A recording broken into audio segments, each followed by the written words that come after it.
അസ്സലാമു അലൈക്കും വറഹ്മത്തുള്ളാഹി വബറകാതുഹു. വലൈക്കും സ്സലാം. അൽഹംദുലില്ലാഹി റബ്ബിൽ ആലമീൻ വസ്സലാത്തു വസ്സലാമു അലാ റസൂലില്ലാ വഅലാ ആലിഹി വഅസ്ഹാബിഹി അജ്മഈൻ അമ്മാ ബഅദ്. പ്രിയപ്പെട്ട സഹോദരങ്ങളെ, സഹോദരിമാരെ, അള്ളാഹുവിൻ്റെ അപാരമായ അനുഗ്രഹത്താൽ നമ്മൾ തുടങ്ങിവെച്ച സനാമുൽ ഖുർആൻ സൂറത്തുൽ ബഖറ പഠന കോഴ്സിൻ്റെ ഒരു ഓൺലൈൻ സംഗമത്തിലാണ് നമ്മളുള്ളത്. പ്രത്യേകിച്ച് അള്ളാഹുവിൻ്റെ അനുഗ്രഹത്താൽ രണ്ട് കോഴ്സുകളാണ്, അല്ലെങ്കിൽ രണ്ട് ബാച്ചുകളിലൂടെയാണ് നമ്മളിപ്പോൾ മുന്നോട്ട് പോയിക്കൊണ്ടിരിക്കുന്നത്. ഓരോ ബാച്ചിലും അള്ളാഹുവിൻ്റെ അനുഗ്രഹം കൊണ്ട് ഖുർആൻ കൃത്യമായി പഠിക്കുന്ന, അത് കൃത്യമായി പാരായണം ചെയ്യുന്ന അവസരങ്ങൾ നമ്മൾ ഉപയോഗപ്പെടുത്തുന്നു എന്നറിഞ്ഞതിൽ സന്തോഷം. അള്ളാഹു നമ്മിൽ നിന്നും സ്വീകരിക്കുമാറാവട്ടെ. വളരെ പ്രധാനപ്പെട്ട ചില കാര്യങ്ങൾ ഓർമ്മപ്പെടുത്താനും ചില കാര്യങ്ങൾ പങ്കുവെക്കാനും വേണ്ടിയാണ് ഇങ്ങനെ ഒരു സംഗമം നമ്മൾ വിളിച്ചു ചേർത്തിട്ടുള്ളത്. ഒരുപക്ഷെ എല്ലാ ആളുകളെയും പേഴ്സണലായും അല്ലാതെയും നമ്മൾ വിളിച്ചിട്ടുണ്ടാകും. പല ആളുകളും അതിൽ പങ്കെടുത്തിട്ടുമുണ്ടാകും. ഒരുപക്ഷെ പല ആളുകൾക്കും മെസ്സേജുകൾ ലഭിച്ചിട്ടുണ്ടാകും. ഇവിടെ നമ്മെ സംബന്ധിച്ചിടത്തോളം വളരെ പ്രധാനപ്പെട്ട രണ്ട് കാര്യങ്ങൾ, രണ്ട് ക്ലാസ്സുകളാണ് നിങ്ങൾക്കുണ്ടാകുക. അത് കേവലം ഒരു ക്ലാസ് എന്നുള്ള നിലക്ക് കേട്ടു പോകാനുള്ളതല്ല, മറിച്ച് നമ്മുടെ ജീവിതത്തിലേക്ക് തട്ടിച്ചു നോക്കാൻ, മാറ്റം വരുത്തേണ്ടതുണ്ടെങ്കിൽ മാറ്റം വരുത്താനും തിരുത്തേണ്ടതുണ്ടെങ്കിൽ തിരുത്താനും വേണ്ടിയുള്ള ചില കാര്യങ്ങളാണ് ഇൻഷാ അല്ലാഹ് പറയാനുള്ളത്. ആദ്യം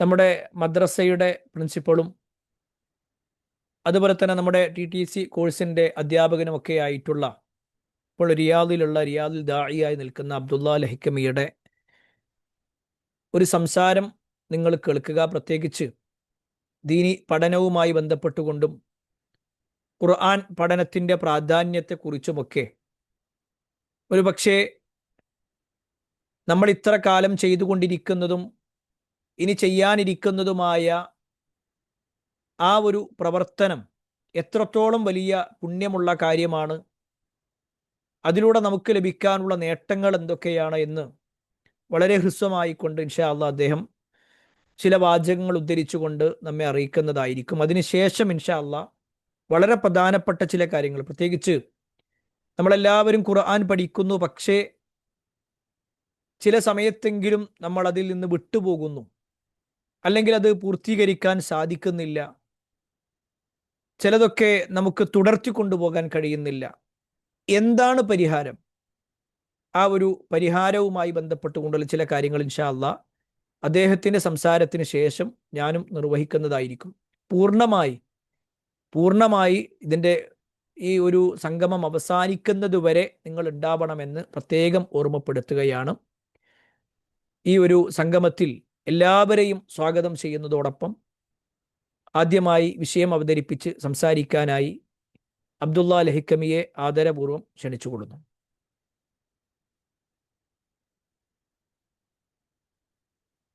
ഒന്ന് മൈക്ക് ഓൺ ആക്കുക, ഒരു മിനിറ്റ്.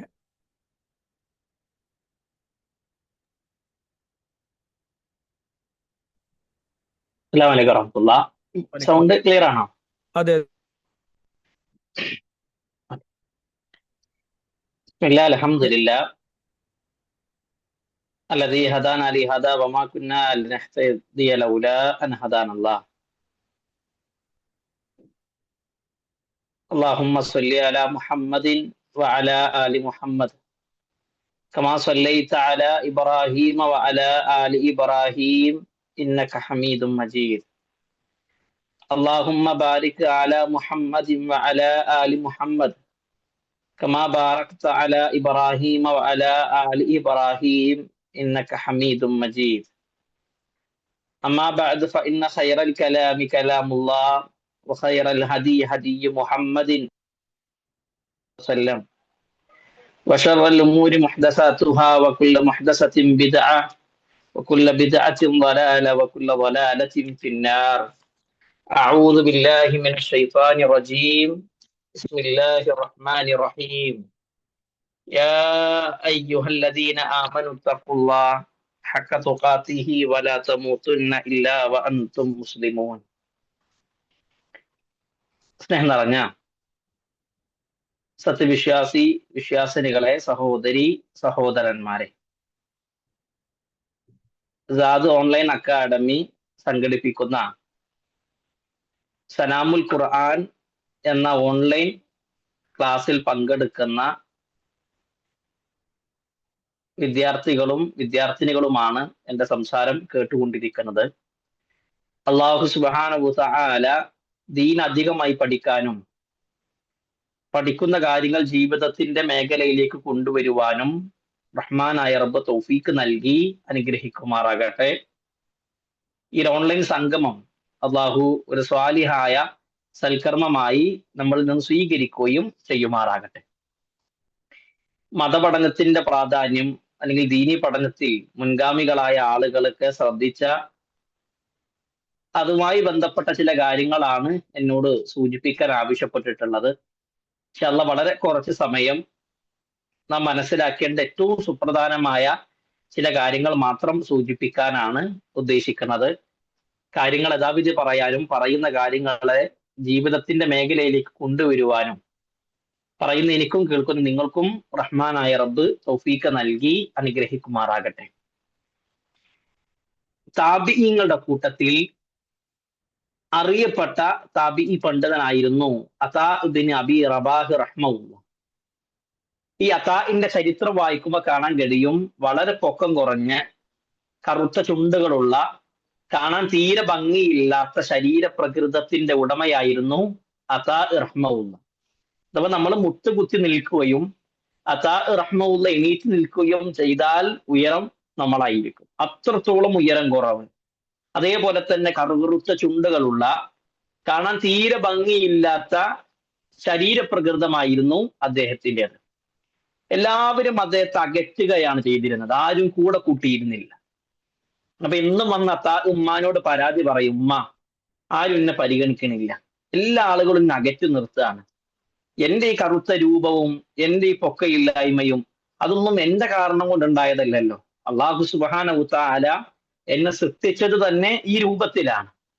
അപ്പൊ ഉമ്മ എല്ലാ ആളുകളും എന്നെ പരിഗണിക്കുന്നില്ല, എല്ലാ ആളുകളും എന്നെ അകറ്റി നിർത്തുകയാണ്.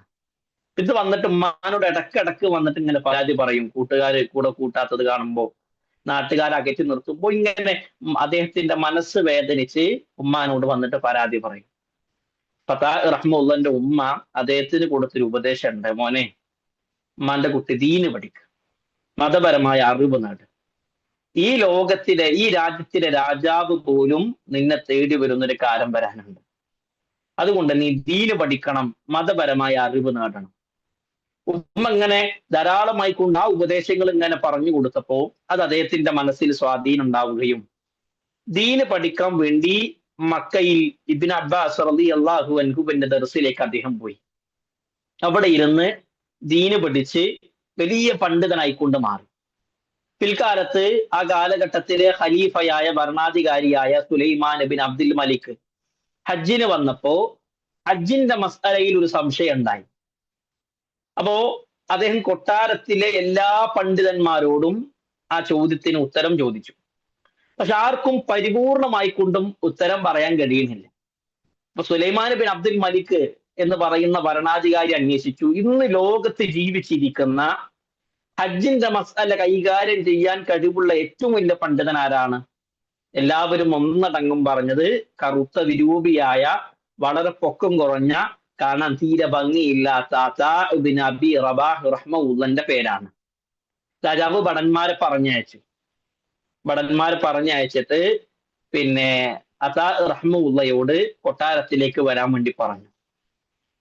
അപ്പൊ അതാ റഹ്മത്തുള്ളാഹി ഭടന്മാര് വന്നിട്ട് കാര്യം പറഞ്ഞപ്പോ അതാഇന്റെ മറുപടി, എനിക്കല്ല സംശയം രാജാവിനാണ്. അതുകൊണ്ട് ദീന് അങ്ങട്ടല്ല തേടി പോകേണ്ടത്, ദീനിന്റെ അരികിലേക്ക്, ദീന് പഠിച്ച ആളുകളുടെ അരികിലേക്ക് ഇങ്ങോട്ടാണ് തേടി വരേണ്ടത്. അതുകൊണ്ട് രാജാവിനോട് എന്റെ ടെന്റിലേക്ക് വരാൻ പറയണം. ഒന്ന് ആലോചിച്ച് നോക്കുകയാണെങ്കിൽ ആ ഇസ്ലാമിക ഭരണകൂടത്തിലെ ഖലീഫയാണ്. എന്നിട്ട് സുലൈമാൻ ബിൻ അബ്ദുൽ മലിക്കും അദ്ദേഹത്തിന്റെ മക്കളും ഭടന്മാരും അതാ ബിൻ അബി റബാഹ് റഹ്മത്തുള്ളാഹിന്റെ വീട്ടിലേക്ക് വരികയാണ്, ആ ടെന്റിലേക്ക് വരികയാണ്. പുറത്ത് അവർ കാത്തു നിൽക്കുന്നുണ്ട്. കുറേ സമയത്തിന് ശേഷമാണ് അദ്ദേഹം വാതിൽ തുറക്കുന്നത്. അപ്പൊ രാജാവ് ചോദിക്കുന്നുണ്ട്, ഞാൻ ഈ ഭരണകൂടത്തിലെ ഇസ്ലാമിക ഭരണകൂടത്തിലെ ഖലീഫയാണ്, ഞാൻ നിങ്ങളെ എന്റെ കൊട്ടാരത്തിലേക്ക് ക്ഷണിച്ചു, നിങ്ങൾ വന്നില്ല. അവസാനം നിങ്ങളുടെ ടെന്റിലേക്ക് വരാൻ പറഞ്ഞു, ഞാൻ അവിടേക്കും വന്നു, ഇത്ര സമയം ഞാൻ ഇവിടെ കാത്തിരുന്നു, എന്താണ് വാതിൽ തുറക്കാതിരുന്നത്? ഫതാ റഹ്മുള്ളാന്റെ മറുപടി, ഞാൻ നിസ്കരിക്കായിരുന്നു എന്നുള്ളതാണ്. ഞാൻ എന്റെ റബ്ബുമായിട്ടുള്ള മുനാജാത്തിലാണ്. അപ്പൊ ആ ഒരു സംഭാഷണം, ആ ഒരു മുനാജാത്ത് പകുതിക്ക് വെച്ച് മുറിക്കാൻ ഞാൻ ഇഷ്ടപ്പെട്ടില്ല. അപ്പൊ നിസ്കാരം കഴിഞ്ഞിട്ട് വരാന്ന് കരുതിയതാണ്. അതാണ് ഒരല്പം വൈകാനുള്ള കാരണം എന്ന രൂപത്തിൽ അദ്ദേഹം പറയുകയും രാജാവ് ടെന്റിന്റെ ഉള്ളിൽ കയറി ചോദ്യം ചോദിച്ചു. മനോഹരമായി അദ്ദേഹം അതിന് ഉത്തരം പറഞ്ഞു. ഉത്തരം കിട്ടിയിട്ട് രാജാവ് തിരിച്ചു പോകുമ്പോ അദ്ദേഹത്തിന്റെ മക്കൾക്ക് കൊടുത്തൊരു ഉപദേശമാണ്, മക്കളെ, നിങ്ങൾ ദീന് പഠിച്ചോ, മതപരമായ അറിവ് നേടിക്കോ. ലോകത്ത് വിപ്ലവം സൃഷ്ടിക്കാനുള്ളത് അധികാരങ്ങൾ കൊണ്ടോ സമ്പത്ത് കൊണ്ടോ അല്ല, അത് മതപരമായ അറിവ് കൊണ്ടാണ്. ഞാൻ ഈ ചരിത്രം ആമുഖമായി കൊണ്ട് തുടക്കത്തിൽ തന്നെ പറയാനുള്ള കാരണം, ദീന് പഠിച്ച ആളുകൾക്ക് വലിയ സ്ഥാനമുണ്ട്. അത് ദുനിയാവിൽ എന്തെങ്കിലും സ്ഥാനമാനങ്ങൾക്ക് വേണ്ടിയിട്ടോ അതല്ലെങ്കിൽ മറ്റുള്ള ആളുകളുടെ പരിഗണനക്ക് വേണ്ടിയിട്ടോ ഒന്നും ആകരുത്. നാം ദീനിൽ ഒരു ഹർഫ് പഠിക്കുന്നുണ്ടെങ്കിൽ അള്ളാഹുവിന്റെ വജ് ഉദ്ദേശിച്ചിട്ടായിരിക്കണം പഠിക്കേണ്ടത്. എന്നാൽ ദീന് പഠിക്കുന്ന ആളുകൾക്ക് നാളെ പരലോകത്തും ഇഹലോകത്തും സ്ഥാനമുണ്ട് എന്നുള്ളതും കൂടി ഇതിനെ ചേർത്തി മനസ്സിലാക്കേണ്ടതാണ്. അപ്പൊ മതപരമായ അറിവിന് ഏറെ പ്രാധാന്യമുണ്ട് എന്നുള്ളതാണ്. ദീനി വിജ്ഞാനം ഒരാളുടെ മുമ്പിലും വെറുതെ കിട്ടുന്ന ഒന്നല്ല. ആ ദീനി മേഖലയിലേക്ക് ഇറങ്ങുമ്പോൾ, ദീനി വിജ്ഞാനത്തിലേക്ക് ഇറങ്ങുമ്പോൾ സ്വാഭാവികമാണ് കുറച്ചൊക്കെ പ്രയാസങ്ങൾ നമുക്ക് സഹിക്കേണ്ടി വരും. ആ ദീനി മേഖലയിലേക്ക് ഇറക്കുമ്പോൾ കുറച്ചൊക്കെ ബുദ്ധിമുട്ടുണ്ടാകും. അത്യാവശ്യം നല്ല തിരക്കുള്ള ആളാണെങ്കിലും ആ തിരക്കൊക്കെ ഒന്ന് നമ്മൾ എന്ത് ചെയ്യണം, ഒന്ന് അഡ്ജസ്റ്റ് ചെയ്യേണ്ടി വരും. നമ്മുടെ ഉറക്കം ചിലപ്പോൾ ഒന്ന് കുറയ്ക്കേണ്ടി വരും. നമ്മുടെ ബാക്കിയുള്ള കാര്യങ്ങളെല്ലാം നമ്മൾ എന്ത് ചെയ്യേണ്ടി വരും, ഒന്ന് അഡ്ജസ്റ്റ് ചെയ്യേണ്ടി വരും. ദീനി വിജ്ഞാനം നമുക്കത് അതിന്റെ പൂർണ്ണതയിൽ ലഭിക്കണമെങ്കിൽ, അത് പൂർണ്ണമായി കൊണ്ട് പഠിക്കണമെങ്കിൽ, ഇപ്പൊ നമ്മൾ എല്ലാ ക്ലാസ്സിലും സൂറത്തുൽ ബഖറയാണ് സലാമുൽ ഖുർആനിൽ നമ്മൾ പഠിച്ചുകൊണ്ടിരിക്കുന്നത്. അള്ളാഹു അത് എത്രയും പെട്ടെന്ന് പൂർത്തീകരിക്കാനുള്ള തൗഫീക്ക് നൽകട്ടെ. നമ്മൾ എത്രത്തോളം അതിലേക്ക് താല്പര്യം കാണിക്കുന്നുണ്ടോ അത്രത്തോളം നമുക്ക് പഠിക്കാനുള്ള ഇൻട്രസ്റ്റ് വരും. അപ്പൊ നാം ശ്രദ്ധിക്കേണ്ട ഒരു വിഷയം, സ്വാഭാവികമാണ്, നല്ല തിരക്കുണ്ടാകും, ജോലി തിരക്കും മറ്റുള്ള കുടുംബപരമായിട്ടുള്ള തിരക്കും കാര്യങ്ങളൊക്കെ ഉണ്ട്. പക്ഷെ എന്നാലും ഇതെനിക്ക് പഠിക്കണം, ഇതെനിക്ക് മനസ്സിലാക്കണം എന്നുള്ളൊരാഗ്രഹം, ഒരു പൂതി, അതിനോടുള്ള ഒരു താല്പര്യം ഉണ്ടാകണം. മഹാനായ ഇമാം മാലിക് റഹ്മത്തുള്ളാഹിന്റെ കാലഘട്ടത്തിൽ അദ്ദേഹം മദീനയിൽ ക്ലാസ് എടുത്തുകൊണ്ടിരിക്കുന്ന സമയത്ത് പുറത്തുനിന്ന് ഒരാൾ പള്ളിയിലേക്ക് ഓടി വന്നിട്ട് പറഞ്ഞു, മദീനയിൽ ആന വന്നിട്ടുണ്ട് എന്നുള്ളത്. മദീനയിൽ ആന വന്നിട്ടുണ്ട് എന്നുള്ള വാർത്ത കേട്ടപ്പോഴേക്ക് ക്ലാസ്സിൽ ഉണ്ടായിരുന്ന എല്ലാ കുട്ടികളും എണീറ്റ് പോയി. അഥവാ മദീനയിലേക്ക് അല്ലെങ്കിൽ മരുഭൂമിയിലേക്ക് ആന എന്ന് പറഞ്ഞാൽ അത് അവർക്ക് അത്ഭുതമാണ്. ഇപ്പൊ നമ്മുടെ നാട്ടിൽ കേരളത്തിൽ ആനനെ കാണുന്നതാണ് നമുക്ക് അത്രത്തോളം വലിയ സംഭവം എന്നല്ല. എന്നാൽ നമ്മുടെ നാട്ടിലേക്ക് ഒട്ടകം വരുന്നുണ്ട് എന്ന് പറഞ്ഞാൽ നമുക്കത് അത്ഭുതമായിട്ട് തോന്നും, അല്ലെങ്കിൽ വലിയ സംഭവമായിട്ട് തോന്നും. അതേപോലെ തന്നെ മരുഭൂമിയിലേക്ക് ആന വരിക എന്ന് പറഞ്ഞാൽ അത് അവർക്ക് ഏറെ അത്ഭുതകരമായ ഒരു സംഭവമായിരുന്നു. സാധാരണ കാണുന്ന ഒരു കാഴ്ചയല്ല. മരുഭൂമിയിലേക്ക് ആന വന്നു കേട്ടപ്പോഴേക്ക് എന്ത് ചെയ്തു, ഇവരൊക്കെ ആ ഭാഗത്തേക്ക് ഓടിപ്പോവുകയും ഇമാം മാലിക് റഹ്മുള്ള ക്ലാസ് എടുത്തുകൊണ്ടിരിക്കുന്ന സമയത്താണ് ഈ സംഭവം നടക്കുന്നത്. എല്ലാ ആളുകളും പോയി. ഇമാം മാലിക് അദ്ദേഹം പള്ളിയിൽ നോക്കിയപ്പോ ഒരാൾ മാത്രം പോയിട്ടില്ല. അപ്പോ ആ വിദ്യാർത്ഥിയാണെങ്കിൽ ഉന്തുരുസിൽ നിന്ന്, അഥവാ ഇന്നത്തെ സ്പെയിനിൽ നിന്ന് വന്ന ഒരാളാണ്. ഇമാം മാലിക് അദ്ദേഹത്തോട് ചോദിക്കുന്നുണ്ട്, അല്ല നിങ്ങൾക്ക് മദീനയിലേക്ക് മരുഭൂമിയിലേക്ക് വന്ന ആനനെ കാണാൻ പോകണ്ടേ? അപ്പൊ ആ വിദ്യാർത്ഥി അതിന് കൊടുക്കുന്ന മറുപടി, ഇമാം മാലിക്, ഞാൻ ഉന്തുരുസിൽ നിന്നാണ് വരുന്നത്, അഥവാ ഇന്നത്തെ സ്പെയിനിൽ നിന്നാണ് വരുന്നത്. മാസങ്ങളോളം യാത്ര ചെയ്ത് മദീനയിലേക്ക് ഞാൻ വന്നിട്ടുണ്ടെങ്കിൽ ആ ആനയെ കാണുമ്പോൾ എനിക്കുണ്ടാകുന്ന സന്തോഷത്തെക്കാൾ കൂടുതൽ സന്തോഷം എനിക്കുള്ളത് ഏതിലാണ്? നിങ്ങൾ ദീന് പഠിപ്പിച്ചു തരുമ്പോൾ ആ വിഷയത്തിലാണ്. ഒരാനനെ കാണുമ്പോൾ ഉണ്ടാകുന്ന സന്തോഷത്തെക്കാൾ കൂടുതൽ സന്തോഷം എനിക്കുള്ളത് ഏതിലാണ്? ദീനി വിജ്ഞാനത്തിലും ദീനി പഠനത്തിലുമാണെന്ന് ആ വിദ്യാർത്ഥി പറഞ്ഞിട്ടുണ്ടെങ്കിൽ ദീനി വിജ്ഞാനത്തിന് ഒരു ലബ്ധത്തുണ്ട്, ഒരു മാധുര്യമുണ്ട്. അത് കിട്ടിക്കഴിഞ്ഞാൽ എത്ര പഠിക്കാനും നമുക്ക് മടിയുണ്ടാകൂല. എത്ര സമയം ചെലവഴിക്കാനും നമുക്കൊരു പ്രയാസം തോന്നില്ല. ഒരു മാധുര്യമുണ്ട് ഏത് കാര്യത്തിൽ. ഒരു മനുഷ്യനെ സമ്പാദിക്കുക എന്നുള്ളത്, പണം സമ്പാദിക്കുന്നതിൽ ഒരു ലദ്ദത്ത് ഉണ്ടായാൽ, ഒരു ആനന്ദം ഉണ്ടായാൽ, എത്ര സമ്പാദിക്കാനും അയാൾക്ക് പ്രയാസം ഉണ്ടാകൂല. അതിന് എത്ര സമയം ചെലവഴിക്കാനും അതേപോലെ തന്നെ അയാളുടെ ഉറക്കം ഒഴിവാക്കാനും ഭക്ഷണം ഒഴിവാക്കാനും ഒരു പ്രയാസം ഉണ്ടാകില്ല. കാരണം ആ വിഷയത്തിൽ അയാൾക്കൊരു ലദ്ദത്ത്, ഒരു ആനന്ദം കിട്ടി. എന്നാൽ ദീനി വിജ്ഞാനത്തിൽ നമുക്ക് പഠിക്കാൻ ഒരു ആനന്ദം കിട്ടിയാൽ, അതിലൊരു മാധുര്യം കിട്ടിയാൽ, പിന്നെ പഠനത്തിൽ നമുക്ക് മടി വരൂല. പിന്നെ 2 ക്ലാസ് കഴിഞ്ഞിട്ട് 3ാമത്തെ ക്ലാസ്സിലേക്ക് ഇരിക്കുമ്പോൾ ഒരു ചിന്ത ഉണ്ടാകൂല, ഇനി ഇത് പഠിക്കണോ വേണ്ടേ, അല്ലെങ്കിൽ ആ രൂപത്തിലേക്ക് ഒരു പിന്നോട്ട് പോക്ക് ഉണ്ടാവുകയില്ല. കാരണം അതിലൊരു ആനന്ദം കിട്ടിയിട്ടുണ്ട്. മഹാനായ ഇമാം ബുഖാരി റഹ്മഹുല്ലാ, അദ്ദേഹത്തെ കുറിച്ച് അദ്ദേഹത്തിന്റെ എഴുത്തുകാർ പറയുന്ന ഒരു കാര്യമാണ്. ഞങ്ങൾ യാത്ര പോകുന്ന സമയത്ത് ഇമാം ബുഖാരി റഹ്മഹുല്ല എവിടെയെങ്കിലും ഇറങ്ങിയാൽ അദ്ദേഹം 18 19 തവണ രാത്രി എണീക്കണം ഞങ്ങൾ കണ്ടിട്ടുണ്ട്. എന്തിനാണ് രാത്രി 18 19 തവണ എണീക്കണത്? ഒരു മനുഷ്യൻ അദ്ദേഹം എണീറ്റ് അദ്ദേഹത്തിന് ആ സമയത്ത് ഓർമ്മ വന്ന ഹദീസ്, അല്ലെങ്കിൽ ആ സമയത്ത് ഓർമ്മ വന്ന കാര്യങ്ങൾ അദ്ദേഹം ഗ്രന്ഥത്തിൽ രേഖപ്പെടുത്തും. എഴുത്തുകാർ പറയുന്ന സംഭവമാണ്. അദ്ദേഹം എന്ത് ചെയ്യും, എല്ലാവരും ഉറങ്ങണ സമയത്ത് പെട്ടെന്ന് അങ്ങോട്ട് എണീക്കും. പെട്ടെന്ന് എണീറ്റിട്ട് അദ്ദേഹം വിളക്ക് കത്തിക്കും. വിളക്ക് കത്തിച്ചിട്ട് എന്ത് ചെയ്യും, അദ്ദേഹത്തിന് എഴുതാനുള്ള കാര്യങ്ങളൊക്കെ എഴുതി വെക്കും എന്നുള്ളതാണ്. എന്നിട്ട് വിളക്ക് അണക്കും. വീണ്ടും അദ്ദേഹം എന്ത് ചെയ്യും, കിടന്നുറങ്ങും. വീണ്ടും അദ്ദേഹം എണീക്കും. എന്നിട്ട് വീണ്ടും വിളക്ക് കത്തിക്കും. എന്നിട്ട് എഴുതാനുള്ള കാര്യങ്ങളൊക്കെ എഴുതി വെക്കും. അദ്ദേഹത്തിന് ആ സമയത്ത് ഓർമ്മ വരുന്ന കാര്യങ്ങളൊക്കെ എഴുതി വെക്കും. വീണ്ടും കിടക്കും. വീണ്ടും എണീക്കും. ഒന്ന് ആലോചിച്ച് നോക്കുകയാണെങ്കിൽ ഇന്നത്തെ പോലെ സ്വിച്ചിട്ട കത്തുന്ന രൂപത്തിലുള്ള ബൾബൊന്നും അന്നാ കാലഘട്ടത്തിലില്ല. ഒരു മനുഷ്യൻ ഒരു വിളക്ക് കത്തിക്കണമെങ്കിൽ എത്ര സമയം വേണം? തീപ്പെട്ടിയോ ലൈറ്ററൊന്നും ആ കാലഘട്ടത്തിൽ ഇല്ലല്ലോ. അപ്പൊ അങ്ങനെ കഷ്ടപ്പെട്ട് തീ കത്തിച്ച്, ആ തീ കൊണ്ട് വിളക്ക് കത്തിച്ച്, ആ വിളക്ക് വെച്ചിട്ട് അദ്ദേഹം എഴുതി വെക്കും. ഇനി 24 മണിക്കൂർ ആ വിളക്ക് ഇങ്ങനെ കത്തിച്ചു വെക്കാൻ കഴിയില്ല. അത്രത്തോളം എണ്ണൊന്നും അവരുടെ കയ്യിലില്ല. അപ്പൊ ആ വിളക്ക് അണക്കും. പിന്നീട് കടന്നുറങ്ങും. വീണ്ടും എണീക്കും. അങ്ങനെ അദ്ദേഹത്തിന്റെ എഴുത്തുകാര് പറയാണ് 18 19 തവണ ഉസ്താദ് എണീക്കുകയും അതേപോലെ തന്നെ എഴുതാനുള്ള കാര്യങ്ങളൊക്കെ എഴുതുകയും പിന്നീട് കടന്നുറങ്ങുകയും ചെയ്തിട്ടുണ്ട്. അവർക്ക് ദീനി പഠനത്തിൽ ഒരു ആനന്ദം കിട്ടിയിട്ടുണ്ട്, ഒരു ലദ്ദത്ത് കിട്ടിയിട്ടുണ്ട്. മഹാനായ ഇബ്നു ദബ്ബാൻ റഹ്മഹുല്ലാ അദ്ദേഹത്തെ കുറിച്ച് പറയുന്നതാണ്, അദ്ദേഹം രാത്രി സുദീർഘമായി കൊണ്ട് വായിക്കാറുണ്ട്. ധാരാളം അദ്ദേഹം എന്ത് ചെയ്യാറുണ്ട്, അദ്ദേഹം വായിക്കാറുണ്ട് എന്നുള്ളതാണ്. ആ വായിക്കുന്ന സമയത്ത് രാത്രി ഉറങ്ങാതെ ഇങ്ങനെ വായിക്കണത് കാണുമ്പോൾ അദ്ദേഹത്തിന്റെ ഉമ്മ വഴക്ക് പറയും. ഉമ്മ വഴക്ക് പറയുന്ന സമയത്ത് അദ്ദേഹം വിളക്ക് അണക്കും, വേഗം കിടക്കും. എന്നിട്ട് ഉമ്മ പോയാൽ വീണ്ടും അദ്ദേഹം വിളക്ക് കത്തിച്ചിട്ട് എഴുതും. എന്നിട്ട് അവസാനം അദ്ദേഹം എന്ത് ചെയ്തു വെച്ചാല് അദ്ദേഹത്തിന്റെ റൂമിലേക്ക്, അദ്ദേഹത്തിന്റെ മുറിയിലേക്ക് ഒരു ചെമ്പ് കൊണ്ടുവന്ന്, ഒരു വലിയൊരു പാത്രം. അപ്പൊ ഉമ്മ വരുന്ന സമയത്ത് ഈ വിളക്ക് എന്ത് ചെയ്യും, ആ ചെമ്പ് കൊണ്ട്, ആ പാത്രം കൊണ്ട് മറക്കും. അപ്പൊ ഉമ്മ വരുമ്പോ റൂമിൽ ലൈറ്റ് ഒന്നും ഉണ്ടാകൂല. ഉമ്മ പോയാലോ ആ പാത്രം മാറ്റിയിട്ട് വീണ്ടും അദ്ദേഹം വായിക്കാൻ തുടങ്ങും.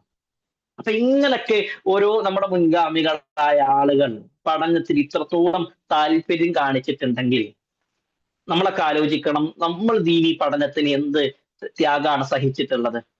നമുക്കൊക്കെ നാളെ റബ്ബിന്റെ മുമ്പിൽ എന്താണ് അതിന് പറയാനുണ്ടാകുക? അള്ളാന്റെ റസൂൽ സല്ലല്ലാഹു അലൈഹി വസല്ലം പറഞ്ഞു, ഒരാൾ മരിച്ചാലും അയാളുടെ ഖബറിലേക്ക് 3 കാര്യങ്ങളെ ഉണ്ടാകുള്ളൂ. അതിലൊന്ന് പറഞ്ഞത് ഉപകാരപ്രദമായ അറിവ് എന്നുള്ളതാണ്.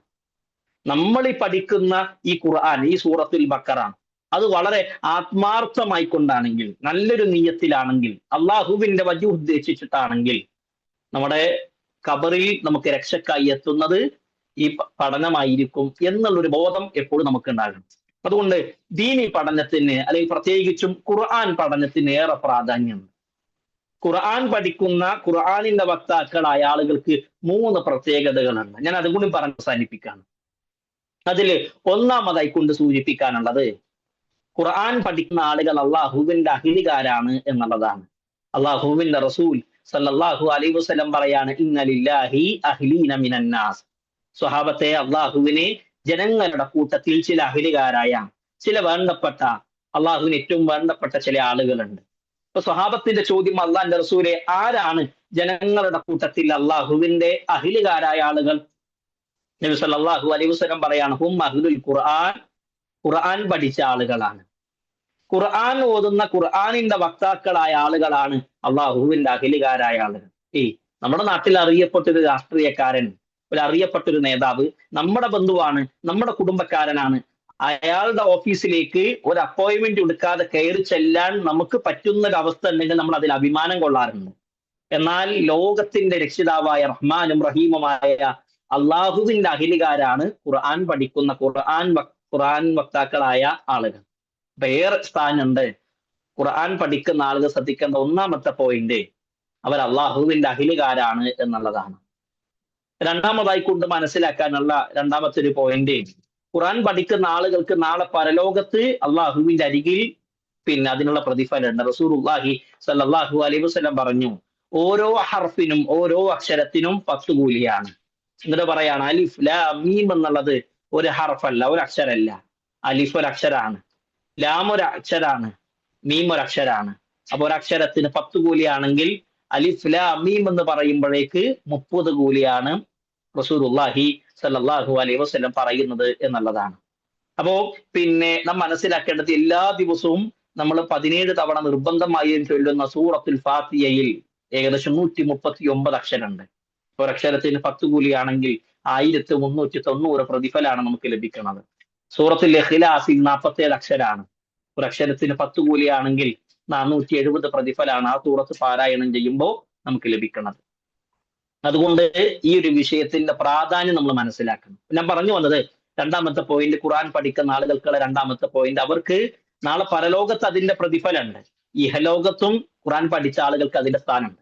ഉമർ റളിയല്ലാഹു അൻഹുവിന്റെ ഖിലാഫത്ത് കാലഘട്ടത്തിൽ ഇസ്ലാം വ്യത്യസ്ത നാടുകളിലേക്ക് വികസിച്ചു. ഷാമും ഇറാഖും മിസ്റും ഈജിപ്തൊക്കെ ഇസ്ലാമിന്റെ കുടക്കീഴിലേക്ക് വന്നപ്പോൾ അവിടെ എല്ലാ ഭാഗത്തേക്കും പോയി ഉമർ റളിയല്ലാഹു അൻഹുവിനെ ഭരണം നടത്താൻ കഴിയണില്ല. ഉമർ റളിയല്ലാഹു അൻഹു ഓരോ നാട്ടിലേക്കും ഓരോ അമീറന്മാരെ തെരഞ്ഞെടുത്തു. അങ്ങനെ ഓരോ നാട്ടിലേക്കും പറഞ്ഞയച്ചു. ഒരു നാട്ടിലേക്ക് മാത്രം ഉമർ റളിയല്ലാഹു അൻഹു കുറെ ആലോചിച്ചു. റബ്ബേ, ആരാണ് ആ നാട്ടിലേക്ക് ഒരു അമീർ ആയിക്കൊണ്ട് ഭരണാധികാരി ആയിക്കൊണ്ട് നിശ്ചയിക്കേണ്ടത്? ആ നാട് എന്ന് പറഞ്ഞാൽ അത് മക്കയാണ്. മറ്റേതെങ്കിലും നാട് പോലെയുള്ള ഒരു നാടല്ല മക്ക എന്ന് പറഞ്ഞാല്. സ്വഹാബത്തിന്റെ നാടാണ്, കാബ സ്ഥിതി ചെയ്യുന്ന നാടാണ്, ആലിമ്യങ്ങളുടെ നാടാണ് മക്ക. അതുകൊണ്ട് തന്നെ ഒരുപാട് ആലോചിച്ച് ഒരുപാട് ചർച്ച ചെയ്ത് അവസാനം നാഫി ബിൻ അബ്ദുറഹ്മാൻ എന്ന് പറയുന്ന വ്യക്തിയെ മക്കയിലെ ഗവർണറാക്കി.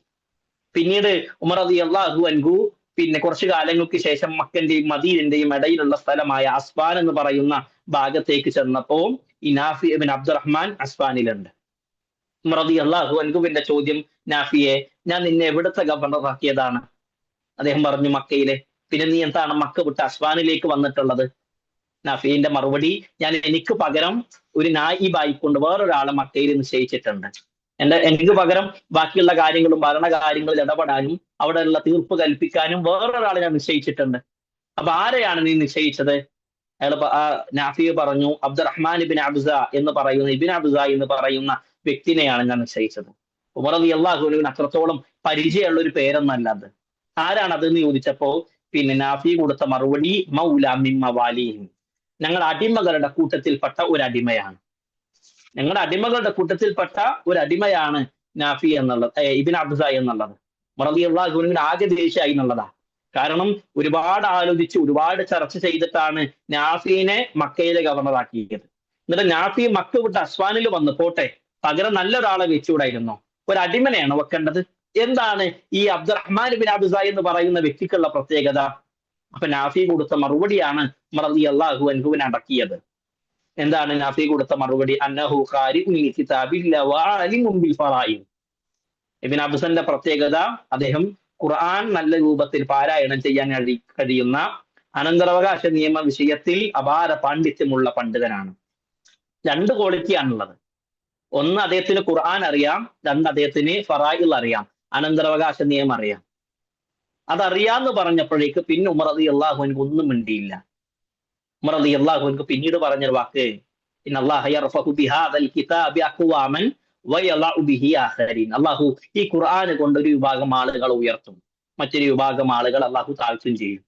അപ്പൊ ഈ മനുഷ്യൻ അബ്ദുറഹ്മാൻ ബിൻ അബ്സ എന്ന് പറയുന്ന വ്യക്തി അടിമയാണ്. പക്ഷെ ആ അടിമയെ ഉയർത്താനുള്ള കാരണം ഖുർആനാണ്.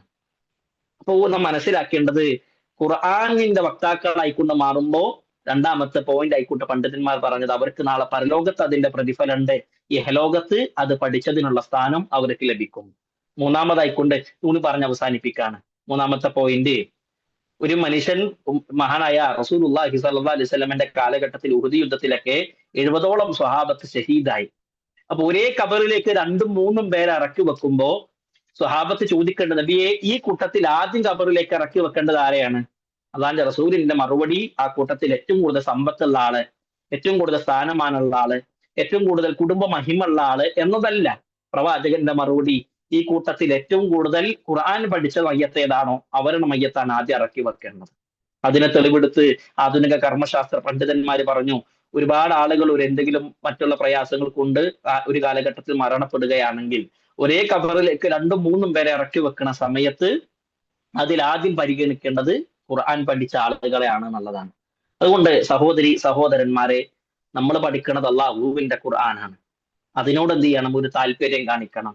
ഇതെനിക്ക് എന്തെങ്കിലും പഠിക്കണം, ഇതെന്റെ ഖബറിലേക്ക് ഉണ്ടാകണം, നാളെ ഖബറിൽ എനിക്കുള്ള വെളിച്ചമായിക്കൊണ്ട് ഇത് മാറണം എന്നുള്ളൊരു ആത്മാർത്ഥമായിക്കൊണ്ട് ആ ഒരു ലബ്ധത്തോടു കൂടി നമ്മൾ ഖുർആനിനെ പഠിക്കുക. അവസാനമായിട്ട് സൂചിപ്പിക്കാനുള്ളത്, സൗദി അറേബ്യയിൽ നിന്ന് ജീവിച്ചിരിക്കുന്ന ലോകമറിയപ്പെട്ട കർമ്മശാസ്ത്ര പണ്ഡിതൻ സുലൈമാൻ അർഹൈലി ഹഫിദുള്ള അദ്ദേഹം പറഞ്ഞൊരു വാക്കാണ്. അദ്ദേഹം പറയാണ്, മുൻഗാമികളായ ആളുകൾക്ക് ഒരു ദിവസം കൊണ്ട് 5-6 ജുസു ഒക്കെ എങ്ങനെയാണ് പാരായണം ചെയ്യാൻ കഴിയുക എന്നുള്ളത് പലപ്പോഴും എന്നെ അത്ഭുതപ്പെടുത്തിയിട്ടുണ്ട്. എന്നാൽ അദ്ദേഹം പറയാണ്, എനിക്ക് അതിന് ഉത്തരം കിട്ടിയത് സോഷ്യൽ മീഡിയ വന്നതോട് കൂടിയിട്ടാണ്. അഥവാ മുൻഗാമികളായ ആളുകൾക്ക് ഖുർആൻ എത്ര ഓതിയാലും ഒരു ദിവസം 4-5 ജുസു ഒക്കെ, അഥവാ 100-120 പേജൊക്കെ അവർ ഓതിയിരുന്നു. അപ്പൊ അതിന് ഓതാൻ അവർക്ക് മടിയില്ല, അതിനൊരു പ്രയാസം, ഒരു അലസത അവർക്ക് ഉണ്ടായിട്ടില്ലെങ്കിൽ, ഇന്ന് നമുക്ക് സോഷ്യൽ മീഡിയ ഉപയോഗിക്കുന്ന സമയത്ത്, മൊബൈൽ ഉപയോഗിക്കുന്ന സമയത്ത് എത്ര മണിക്കൂറുകൾ വേണമെങ്കിലും, പറയുന്ന ഞാനും കേൾക്കുന്നു, നിങ്ങളൊക്കെ എത്ര മണിക്കൂറുകൾ വേണമെങ്കിലും അതിന്റെ മുമ്പിൽ ചെലവഴിക്കാൻ നമുക്കൊരു മടിയില്ല. അപ്പൊ അദ്ദേഹം പറയാണ്, ഓരോ മനുഷ്യനും എന്താണോ താല്പര്യമുള്ളത് ആ താല്പര്യമുള്ള വിഷയത്തിൽ സമയം ചെലവഴിക്കാൻ, മണിക്കൂറുകൾ കളയാൻ ഒരാൾക്കും അതിലൊരു വെറുപ്പോ മടിയോ ഒരു ബാക്കിലേക്ക് നിർത്തോ ഒന്നും ഉണ്ടാവുകയില്ല എന്നുള്ളതാണ്.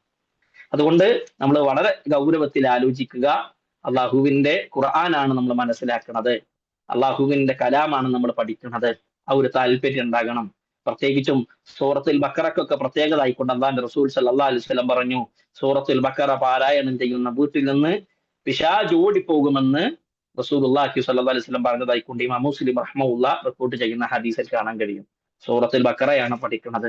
അപ്പൊ അതിന്റെയൊക്കെ ഒരു പ്രാധാന്യം നമ്മൾ മനസ്സിലാക്കുക. ആ പഠിക്കുന്ന കാര്യങ്ങളിൽ എന്ത് ചെയ്യുക? ഒരു താല്പര്യം ഉണ്ടാകുക.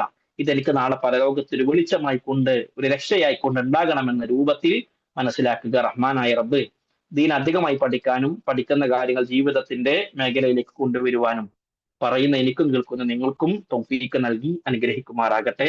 ഖുർആനിനെ ജീവിതത്തിന്റെ വഴികാട്ടിയായിക്കൊണ്ട് മരിക്കാനുള്ള തൗഫീഖും നമുക്ക് ഓരോരുത്തർക്കും നൽകി അനുഗ്രഹിക്കുമാറാകട്ടെ. നാളെ അള്ളാഹുവിന്റെ ജന്നാത്തിൽ ഫിർദൗസിൽ റസൂലുള്ളാഹി സ്വല്ലല്ലാഹു അലൈഹി വസല്ലമയുടെ കൂടെ അള്ളാഹുവിനെ കാണുന്ന ഭാഗ്യവാന്മാരിലും അള്ളാഹുവിനെയും നിങ്ങളെയും ഉൾപ്പെടുത്തി അനുഗ്രഹിക്കുമാറാകട്ടെ. വാഖിറു ദഅവാനാ അൽഹംദുലില്ലാഹി റബ്ബിൽ ആലമീൻ. അസ്സലാമു അലൈക്കും വറഹ്മത്തുള്ളാഹി വബറകാതുഹു. വഅലൈക്കും അസ്സലാം വറഹ്മത്തുള്ളാഹി വബറകാതുഹു. ജസാക്കുമുല്ലാഹു ഖൈർ, ബാറക്കല്ലാഹു ഫീക്ക്. പ്രിയപ്പെട്ട സഹോദരങ്ങളെ, നമ്മൾ ഒരു പഠനത്തിലൂടെ നേടിയെടുക്കേണ്ട കാര്യങ്ങൾ, അല്ലെങ്കിൽ പഠനത്തിലൂടെ നമുക്ക് ലഭിക്കുന്ന നേട്ടങ്ങളും, നമ്മുടെ മുൻഗാമികളൊക്കെ ഏറ്റവും ഉന്നതമായ ഭാഗത്തേക്ക് എത്താനുള്ള കാര്യങ്ങളെക്കുറിച്ചൊക്കെയാണ് ബഹുമാനനായ അബ്ദുള്ള അൽ ഹക്കമി നമ്മെ ഓർമ്മപ്പെടുത്തിയത്. അള്ളാഹു ഈ പറഞ്ഞ രൂപത്തിൽ മുന്നോട്ട് പോകാനുള്ള തൗഫീക്ക് നമുക്കെല്ലാം നൽകുമാറാവട്ടെ. കുറച്ച് ദിവസങ്ങൾക്ക് മുമ്പ് നമ്മുടെ ജാദിൻ്റെ തന്നെ ഒരു ചെറിയ ഒരു വീഡിയോ ക്ലിപ്പ് വന്നത് നിങ്ങൾ ശ്രദ്ധിച്ചിട്ടുണ്ടാകും. ബഹുമാനനായ നമ്മുടെ ഡോക്ടർ മുഹമ്മദ് കുട്ടി കണ്ണിയനുമായി ബന്ധപ്പെട്ടുകൊണ്ട് അദ്ദേഹം നമ്മുടെ ഈ ഒരു ഓഫീസിൽ വന്ന സമയത്ത് അദ്ദേഹം കുറച്ചു നേരം നമുക്ക് വേണ്ടി ചില ഉപദേശങ്ങൾ നൽകുക എന്ന നിലക്ക് നമ്മുടെ ഗ്രൂപ്പിൽ പോസ്റ്റ് ചെയ്യണം എന്ന നിലക്ക് തന്നെ അദ്ദേഹം പറഞ്ഞ ആ ഒരു വളരെ കുറഞ്ഞ 4 മിനിറ്റോളമുള്ള ആ ഒരു വീഡിയോയിൽ അദ്ദേഹം ഓർമ്മപ്പെടുത്തിയൊരു കാര്യം, ചെറിയൊരു വാചകമാണെങ്കിൽ കൂടി എന്നോട് പല ആളുകളും ഷെയർ ചെയ്തിരുന്ന ഒരു കാര്യമാണ്. ആ ഒരു വാക്ക് വല്ലാത്തൊരു വാക്കായി പോയി എന്നുള്ളത്. എന്താണെന്ന് വെച്ച് കഴിഞ്ഞാൽ, ചരിത്രത്തിൽ നമ്മൾ സമ്പന്നരെ നോക്കുകയാണെങ്കിൽ, സമ്പത്തുള്ള ആളുകളെ നോക്കിക്കഴിഞ്ഞാൽ ആകെ നമുക്ക് പറയാനുണ്ടാവുക ഒരു ഖാറൂനെ കുറിച്ച് മാത്രമായിരിക്കും, വലിയ സമ്പന്നൻ എന്നുള്ള നിലക്ക്. എന്നാൽ ഇൽമിൻ്റെ വിഷയം വരുമ്പോൾ അറിവിൻ്റെ ഖുർആനിൻ്റെ മഹത്വം അറിഞ്ഞുകൊണ്ട് ഇറങ്ങിയ ആളുകളുടെ ചരിത്രം പരിശോധിക്കുകയാണെങ്കിൽ എണ്ണമറ്റ ആളുകളെ നമുക്ക് കാണാൻ കഴിയും. ഒരു പക്ഷേ വളരെ പ്രയാസത്തിൽ പോലും സാമ്പത്തികമായി വലിയ ബുദ്ധിമുട്ട്, ഭക്ഷണം പോലും ഇല്ലാത്തൊരവസ്ഥയിൽ കഴിഞ്ഞ ആളുകൾ അവർ പോലും പിന്നെയും അവരെന്ത് ചെയ്തിട്ടുണ്ടായിരുന്നു, പഠനത്തിൻ്റെ കാര്യത്തിൽ പ്രാധാന്യം കൊടുത്തിരുന്നു എന്നുള്ളത് തന്നെയാണ്.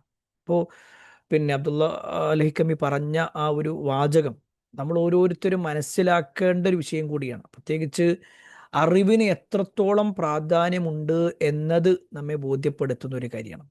അറിവിന് വേണ്ടി ഇറങ്ങുക എന്നതും അതിനു വേണ്ടി പരിശ്രമിക്കുക എന്നുള്ളതൊക്കെ.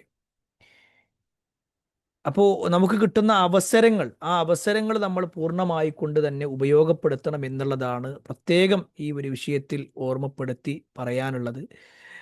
അറിവ് നേടുക എന്നതും അത് ജീവിതത്തിൽ പകർത്തുക എന്നുള്ളതൊക്കെ ഒരു വലിയ ഭാഗ്യമായിട്ടാണ് നമ്മൾ കാണേണ്ടത്.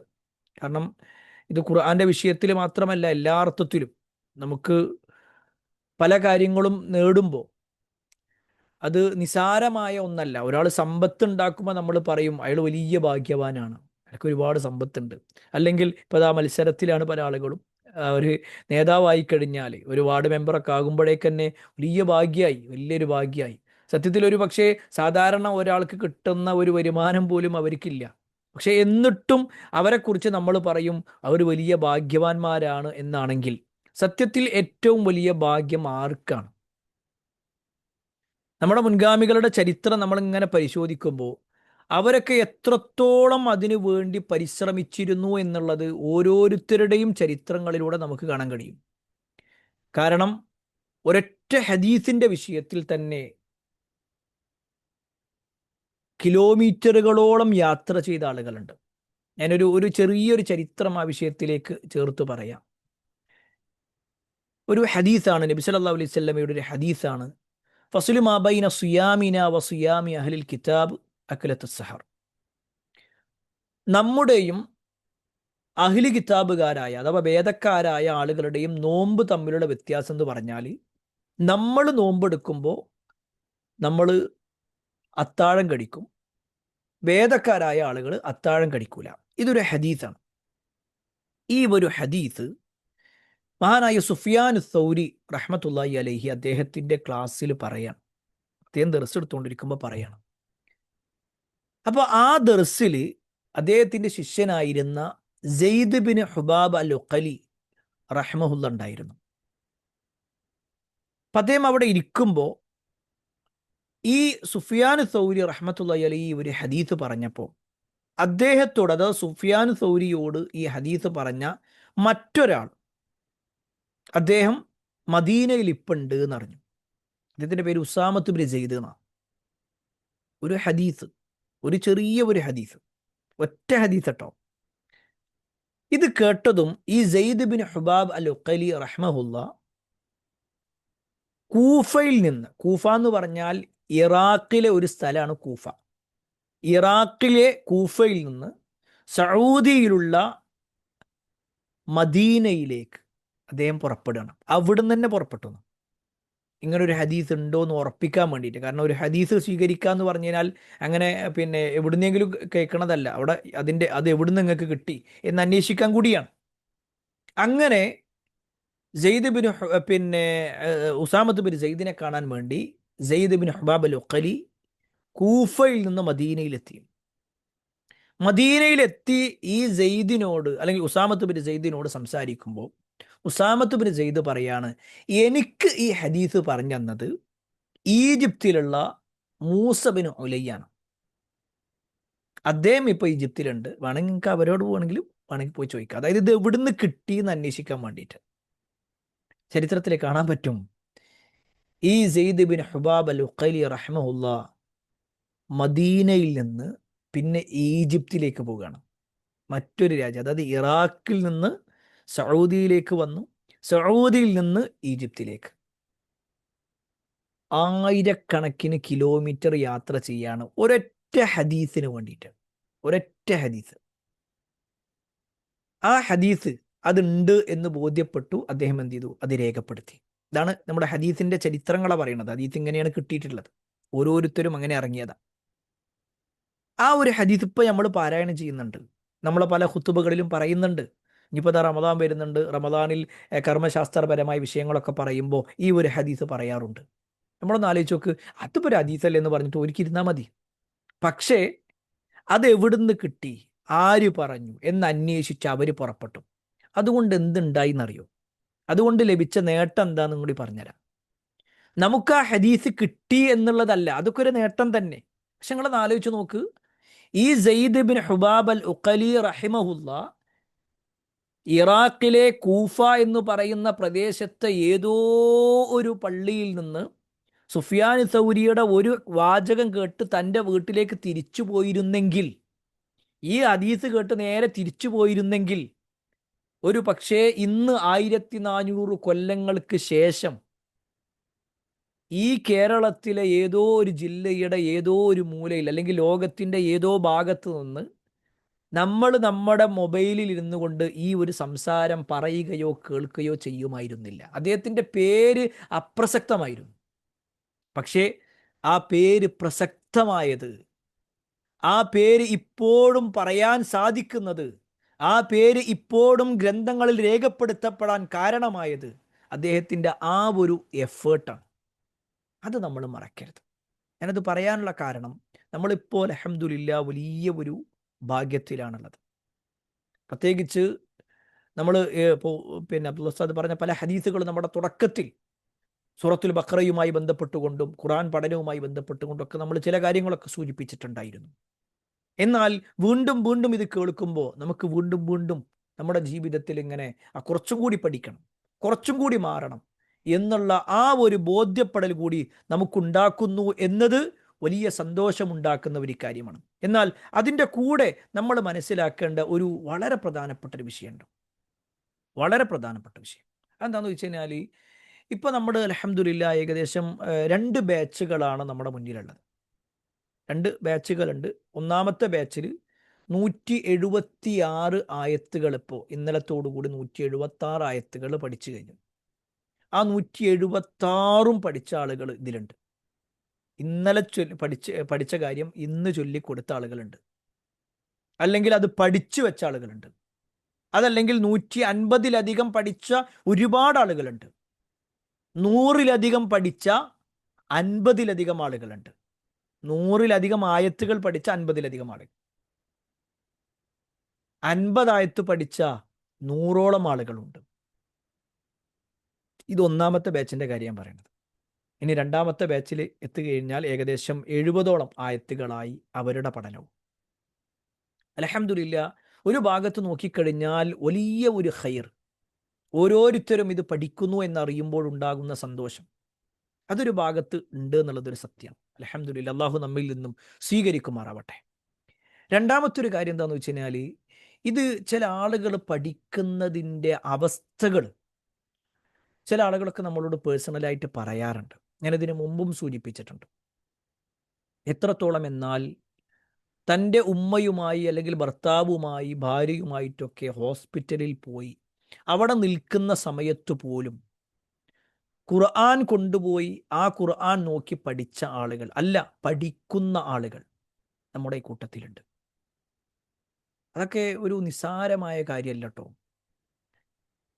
നിസ്സാരമായൊരു കാര്യമല്ല അതൊക്കെ. കാരണം അപ്പോഴും ആ ഖുർആൻ കയ്യിൽ പിടിക്കുക എന്നുള്ളത് വലിയ ഒരു തൗഫീഖാണ്. ഞാനിതിന് മുമ്പ് പറഞ്ഞ ഒരു വാചകമുണ്ട്. ഒരു പക്ഷേ ആ സഹോദരി എൻ്റെ ഈ സംസാരം കേൾക്കുന്നുണ്ടോ എന്ന് എനിക്കറിയില്ല. ഒരു ദിവസം നമ്മൾ നമ്മുടെ 50 ആയത്ത് മറ്റോ ഓതിപ്പിക്കുന്നൊരു സമയം, 50-മത്തെയാണോ അതോ 100-മത്തെയാണോ എന്ന് എനിക്കൊരു ഡൗട്ടുണ്ട്.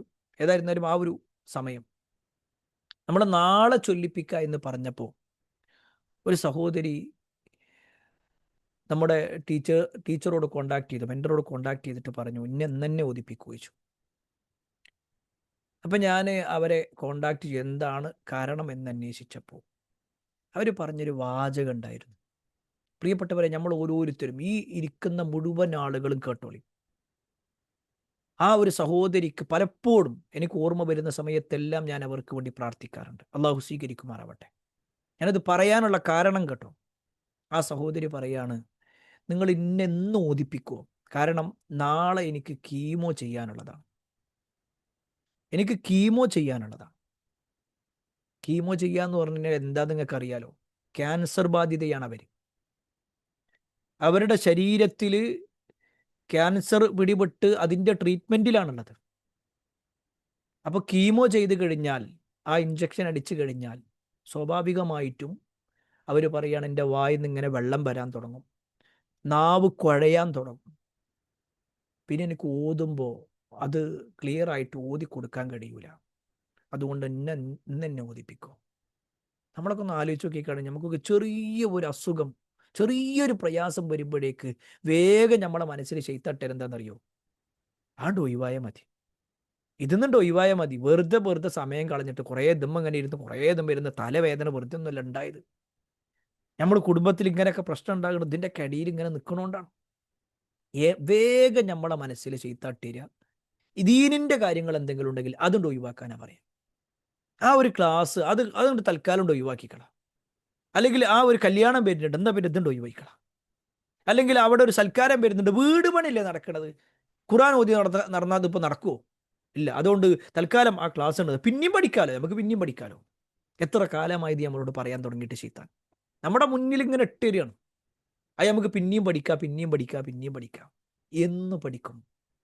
ഇന്ന് പഠിക്കാൻ കഴിയൂലെങ്കിൽ നാളെ നിങ്ങൾക്ക് ഒരിക്കലും കഴിയൂല. ഇന്നും നാളെയും കഴിയില്ലെങ്കിൽ പിന്നെ മറ്റന്നാൾ ഇല്ല നമുക്ക്. ഞാൻ അങ്ങനെ എടുത്തു പറയാൻ കാരണം, ചില ആളുകൾ പറയും, ഇപ്പം എനിക്ക് പഠിച്ചാലുണ്ട് തലയിൽ കയറണില്ല, ഞാൻ പിന്നെ പഠിക്കാം. ഇപ്പം കയറാത്ത തലയിൽ പിന്നെ എപ്പോൾ കയറും?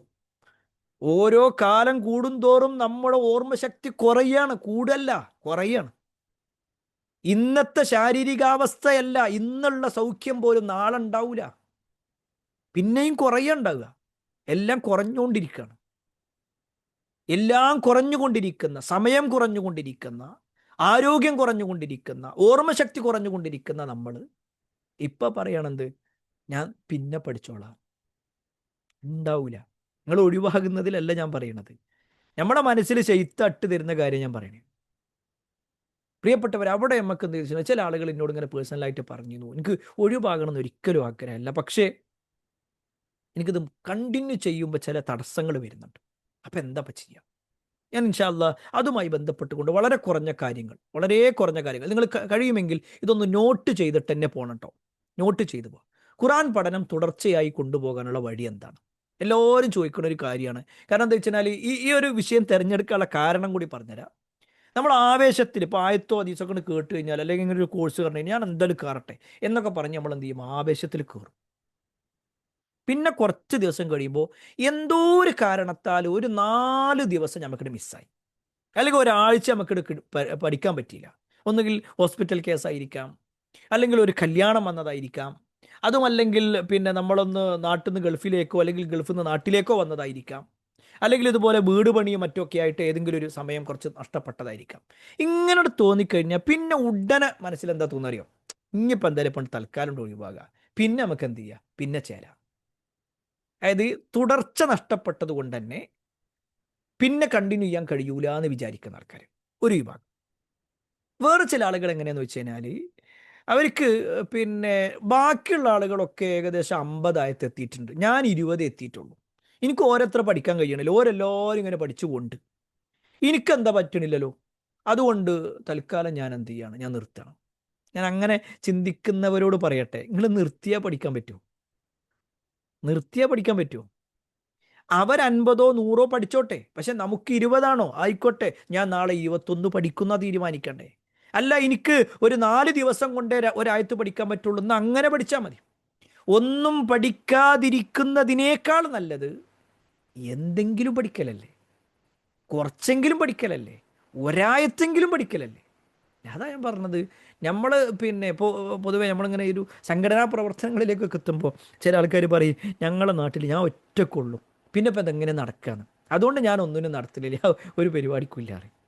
സത്യത്തിൽ അയാൾ അങ്ങനെ ഇരുന്ന് കഴിഞ്ഞാൽ ആ 1 എന്നുള്ളത് ഒരിക്കലും 2 ആവൂലല്ലോ. അയാൾ അവിടെ എന്തെങ്കിലും ഒരു പ്രവർത്തനം ചെയ്യുമ്പോഴാണ്, ഒരു ഖുർആൻ ക്ലാസ് തുടങ്ങുമ്പോഴാണ്, ആ ഖുർആൻ ക്ലാസ്സിലേക്ക് അയാൾ വരാൻ തുടങ്ങുമ്പോഴാണ് പിന്നെ ഒരാൾ വിളിക്കാൻ അയാൾക്ക് തോന്നുള്ളൂ. അയാൾ തന്നെ ഖുർആൻ പഠിക്കണില്ലെങ്കിലോ? അയാൾ തന്നെ ഖുർആൻ പഠിക്കണില്ലെങ്കിൽ സ്വാഭാവികമായിട്ടും അയാൾ ഖുർആൻ പഠിക്കാത്ത ആളാണെങ്കിൽ അയാൾക്ക് ഒരിക്കലും എന്ത് ചെയ്യൂല, വേറൊരാളെ വിളിക്കാൻ കഴിയൂലല്ലോ. അപ്പോൾ തീരെ ആളുണ്ടാവില്ല. അപ്പോൾ പറഞ്ഞു വന്നത്, നമ്മളെ സംബന്ധിച്ചിടത്തോളം ഇങ്ങനെ കുറേ തടസ്സങ്ങളുണ്ട് പല ആളുകൾക്കും. ഈ ഖുർആൻ പഠനത്തെ അതിൻ്റെ തുടർച്ച കൊണ്ടുപോകാനുള്ള തടസ്സമായി നിൽക്കുന്ന പലതുണ്ട്. അപ്പോൾ നമ്മൾ തുടർച്ചയായിട്ട് കൊണ്ടുപോകാൻ എന്താ വേണ്ടേ? 7 കാര്യങ്ങളെക്കുറിച്ച് ഞാൻ പറയുന്നുണ്ട്. ഈ 7 കാര്യങ്ങൾ എന്താണെന്ന് വെച്ച് കഴിഞ്ഞാൽ വളരെ ഗൗരവത്തിൽ നമ്മൾ എന്ത് ചെയ്യണം, മനസ്സിലാക്കണം. 7 കാര്യങ്ങൾ നേരെ ശ്രദ്ധിക്കണം കേട്ടോ, എല്ലാവരും ശ്രദ്ധിക്കുക. അതിൽ ഒന്നാമത്തെ കാര്യം എന്താണെന്ന് വെച്ച് കഴിഞ്ഞാൽ ദിവസേനയുള്ള സമയം നമ്മൾ കണ്ടെത്തുക എന്നുള്ളതാണ് ഏറ്റവും പ്രധാനപ്പെട്ട കാര്യം. നമുക്ക് 24 മണിക്കൂറുണ്ട്. നേരത്തെ അബ്ദുള്ള അലിക്കമ്മി പറഞ്ഞു, നമുക്കൊന്നിനോട് ഇഷ്ടം തോന്നിയാൽ എത്ര മണിക്കൂർ വേണമെങ്കിലും നമ്മളതിന് മാറ്റും. അതിൻ്റെ ഏറ്റവും വലിയ തെളിവാണ് നമ്മുടെ സോഷ്യൽ മീഡിയകൾ. ഇൻസ്റ്റാഗ്രാം, ഫേസ്ബുക്ക്, വാട്സപ്പ്, യൂട്യൂബ്, ഇനി ഇതല്ലാത്ത വേറെ പലതും ഉണ്ടെങ്കിൽ അതും. ഇതിനൊക്കെ കൂടി നമ്മുടെ എത്ര സമയമുണ്ട്, നമ്മുടെ സ്ക്രീൻ ടൈം നമുക്ക് കിട്ടും. ശരിക്കും നമ്മൾ ഇങ്ങനെ നോക്കിക്കഴിഞ്ഞാൽ ഓരോന്നിനും നമ്മൾ മാറ്റി വെക്കുന്ന സമയങ്ങൾ മണിക്കൂറുകളാണ്. ഇപ്പം രാത്രി ചിലപ്പോൾ കിടക്കണതിൻ്റെ മുമ്പ് ഒന്ന് വെറുതെ നോക്കട്ടെ എന്ന് പറഞ്ഞിട്ട് ഒരു റീല് കാണാം എന്ന് വിചാരിച്ചത് 1, 10, 100 കഴിഞ്ഞാലും നമ്മൾ എന്ത് ചെയ്തിട്ടുണ്ടാവില്ല, നിർത്തൂല. കാരണം എന്താ വെച്ചാൽ അത് നമ്മൾ ഇങ്ങനെ പോയിക്കൊണ്ടിരിക്കും. അവിടെ നമ്മൾ മനസ്സിലാക്കേണ്ടത് അറിയോ, ഇന്ന ഒരു ടൈം അതിൻ്റെ ഖുർആൻ പഠനത്തിനാണ്. അത് നമ്മൾ സമയം കണ്ടെത്തിയേ പറ്റൂ. നമുക്കായിട്ട് അള്ളാഹു സുബ്ഹാനഹു വ തആല 24 മണിക്കൂറിന് പുറമെ ഒരു 10 മിനിറ്റ് അടക്കം എക്സ്ട്രാ തരുന്നുണ്ട് കേട്ടോ, അത് ഖുർആൻ പഠിക്കാനാണ് എന്നില്ല. അങ്ങനത്തെ ഒരു സംഭവമില്ല. നമുക്ക് എക്സ്ട്രാ ആയിട്ട് എന്ത് ചെയ്യൂല, ഒന്നും കിട്ടാനില്ല. മറിച്ച് നമുക്ക് കിട്ടുന്ന സമയത്തെ നമ്മൾ ഉപയോഗപ്പെടുത്തുക എന്നത് മാത്രമേ നമുക്ക് പരിഹാരമുള്ളൂ. ആ പരിഹാരം നമ്മൾ എന്ത് ചെയ്യണം, പൂർത്തിയായി കൊണ്ടുനടക്കും വേണം.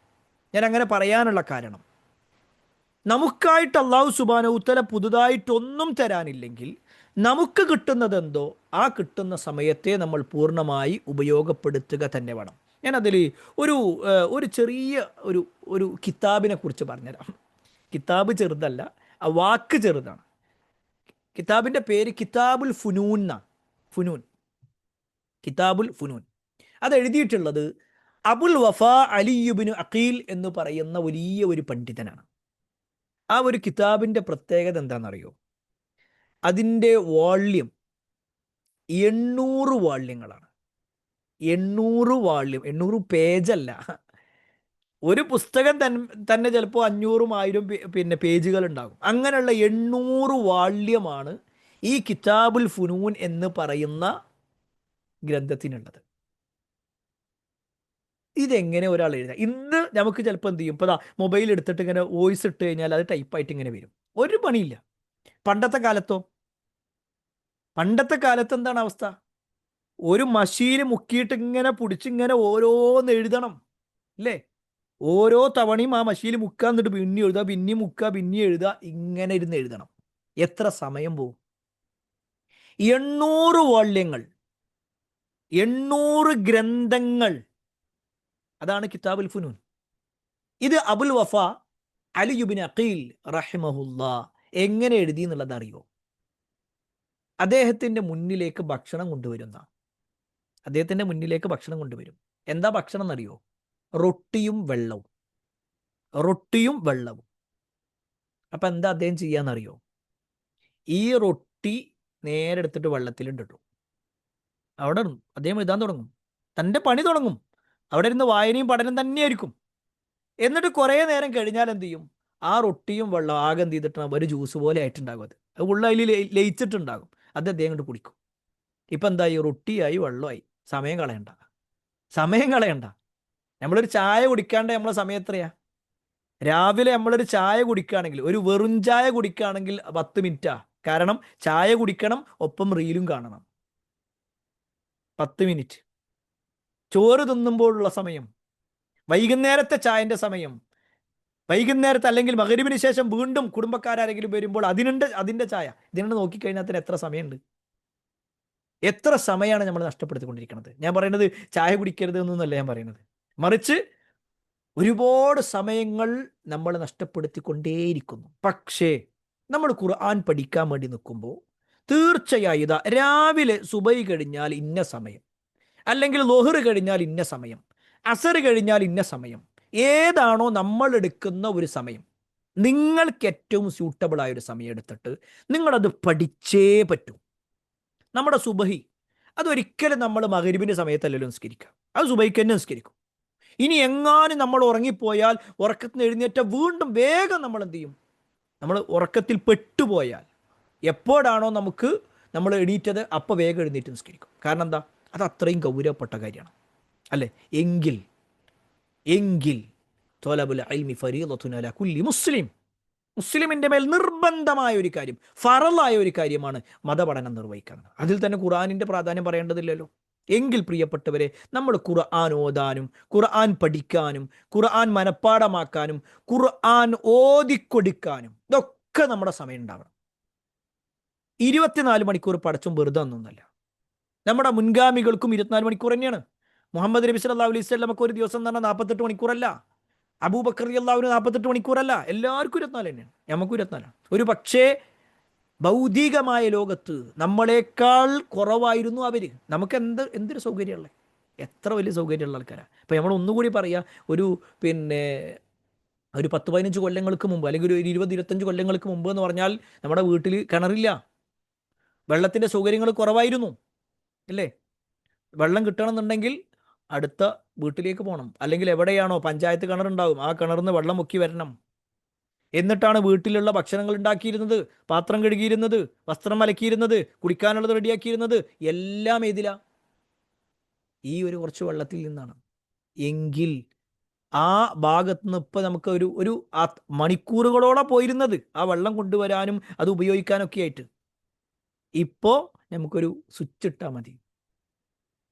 ഒരുപാട് വസ്ത്രങ്ങളുമായിട്ട് പുഴയിലേക്ക് പോകേണ്ടിയിരുന്നു അലക്കാൻ വേണ്ടിയിട്ട് അല്ലേ? രാവിലെ പോയി കഴിഞ്ഞാൽ ചിലപ്പോൾ 2-3-4 മണിക്കൂർ കഴിഞ്ഞിട്ടാണ് വരിക. അങ്ങനത്തെ ഒരു കാലം കഴിഞ്ഞിട്ടില്ലേ? ഇല്ലേ? അത് അനുഭവിച്ച ആളുകൾ ഇതിലുണ്ടാവും. ഇപ്പോഴോ ആകെ വേണ്ടത് ആ ഒരു ടോപ്പ് കൊണ്ട് തുറക്കുക അല്ലേ? ആ ഒരു അടപ്പിട്ട് തുറക്കുക, നേരെ അതിലേക്ക് ഇടുക, നേരെ സ്വിച്ച് ഇടുക, അത്രേ ഉള്ളൂ, കഴിഞ്ഞു. ബാക്കി അതിൻ്റെ പണി ഇങ്ങനെ ചെയ്തോളൂ, വാഷിംഗ് മെഷീൻ ചെയ്തുകൊണ്ടേയിരിക്കും, നമുക്കൊരു പണിയില്ല. എന്തെല്ലാം കാര്യങ്ങൾ മിക്സി ആവട്ടെ, ഗ്രൈൻഡർ ആവട്ടെ, എല്ലാം ഞാനത് പറയുന്നത് ഭൗതികമായിട്ട് നമ്മൾ ഒരുപാട് മുന്നിലേക്ക് എത്തിയിട്ടുണ്ട്. പക്ഷേ എന്നിട്ടും നമ്മൾ എന്താ പറയുക, എവിടെ സമയം നമുക്ക് കിട്ടൂല ഒരിക്കലും. ഇത് പഠിക്കാനായിട്ടൊരു സമയം അല്ല തരൂല. ഉള്ള സമയത്തെ നമ്മളാണ് ഡിവൈഡ് ചെയ്യേണ്ടത്. ഇന്ന ടൈം എനിക്ക് പഠിക്കാനുള്ളതാണ്, അത് വേറൊന്നിനും ഞാൻ മാറ്റി വെക്കൂല. അത് ഒഴിവാക്കിയിട്ടുള്ള ഒന്നും എനിക്ക് വേണ്ട. നമ്മുടെ വീട്ടിൽ വിരുന്നുകാർ വന്നോ, ഓരോടെ നമുക്ക് പറയാം, ഒരു 10 മിനിറ്റ് ഒന്ന് ഇവിടെ വെയിറ്റ് ചെയ്യും, ഞാനതൊന്ന് ഓതി കൊടുക്കട്ടെ. ഓരോട് ഇപ്പം എങ്ങനെയാ പറയാ? എന്താ പ്രശ്നം? നമ്മൾ മോശത്തരമായ ഒരു കാര്യമല്ല ചെയ്യണേ, ഏറ്റവും ഉത്തമമായ ഒരു കാര്യമാണ് ഖുർആൻ പഠിക്കുക എന്നുള്ള ഏറ്റവും ഉത്തമമായ കാര്യം. അത് ഒരു പക്ഷേ നമ്മുടെ ആ വിരുന്നുകാരായ ആളുകൾക്ക് പോലും പ്രചോദനമാകും.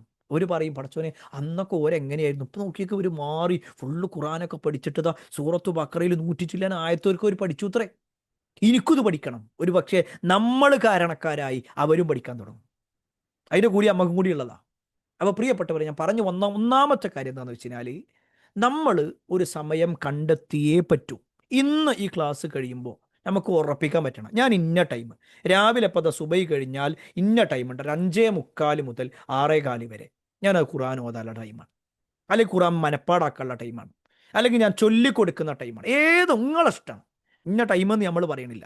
ഓരോരുത്തർക്കും ഏതൊരു സൗകര്യമാണോ, ഏതൊരു സമയമാണോ ആ സമയം ഉപയോഗപ്പെടുത്തുക. ചില ആളുകൾക്ക് ചിലപ്പോൾ കുട്ടികളൊക്കെ സ്കൂളിലേക്ക് പോയി കഴിഞ്ഞാൽ പിന്നെ ഫ്രീ ടൈം ഉണ്ട് കുറച്ച് നേരം, ആയിക്കോട്ടെ, ആ സമയത്തേക്കോട്ടെ. ചില ആളുകൾക്ക് ഉച്ചക്ക് ഭക്ഷണമൊക്കെ റെഡിയാക്കി ഭർത്താവ് ഭക്ഷണം കഴിച്ച് പോയി കഴിഞ്ഞാൽ പാത്രം കഴുകിയാൽ പിന്നെ ഒരു 1.5 മണിക്കൂറോളം ഫ്രീ ഉള്ള ആൾക്കാരുണ്ട്. എങ്കിൽ ആ സമയം ഉപയോഗപ്പെടുത്തിക്കോ. ഏതോ ഒരു സമയം അത് നമ്മൾ തീരുമാനിക്കണം. അത് ഇന്നൊരു ടൈം, നാളെ ഒരു ടൈം, മറ്റന്നാൾ ഒരു ടൈം, അങ്ങനെ ആകരുത്. നമ്മൾ പറയാൻ എന്താ അറിയോ, ആ ഒഴിവിനനുസരിച്ചിട്ട് പഠിക്കാന്ന്. ഇല്ല, ഒഴിവ് കിട്ടൂല. നമ്മൾ ഉണ്ടാക്കുന്നതാണ് ഒഴിവ്, നമ്മളാണ് തീരുമാനിക്കേണ്ടത്. ഇതാണ് ഒന്നാമത്തെ വിഷയം. നിങ്ങൾക്ക് മനസ്സിലായിട്ടുണ്ടോ ഞാൻ ഈ പറഞ്ഞ കാര്യം? ക്ലിയർ ആണോ? ഒന്നാമത്തെ പോയിന്റ് ക്ലിയർ ആണോ? ഒന്നാമത്തെ ഓക്കെ അല്ലേ? റെഡി? ശരി.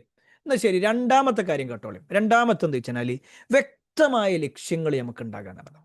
ഈ വ്യക്തമായ ലക്ഷ്യങ്ങൾ, ഈ ഒരു പ്രയോഗം പറയുമ്പോൾ നേരെ ശ്രദ്ധിക്കാം.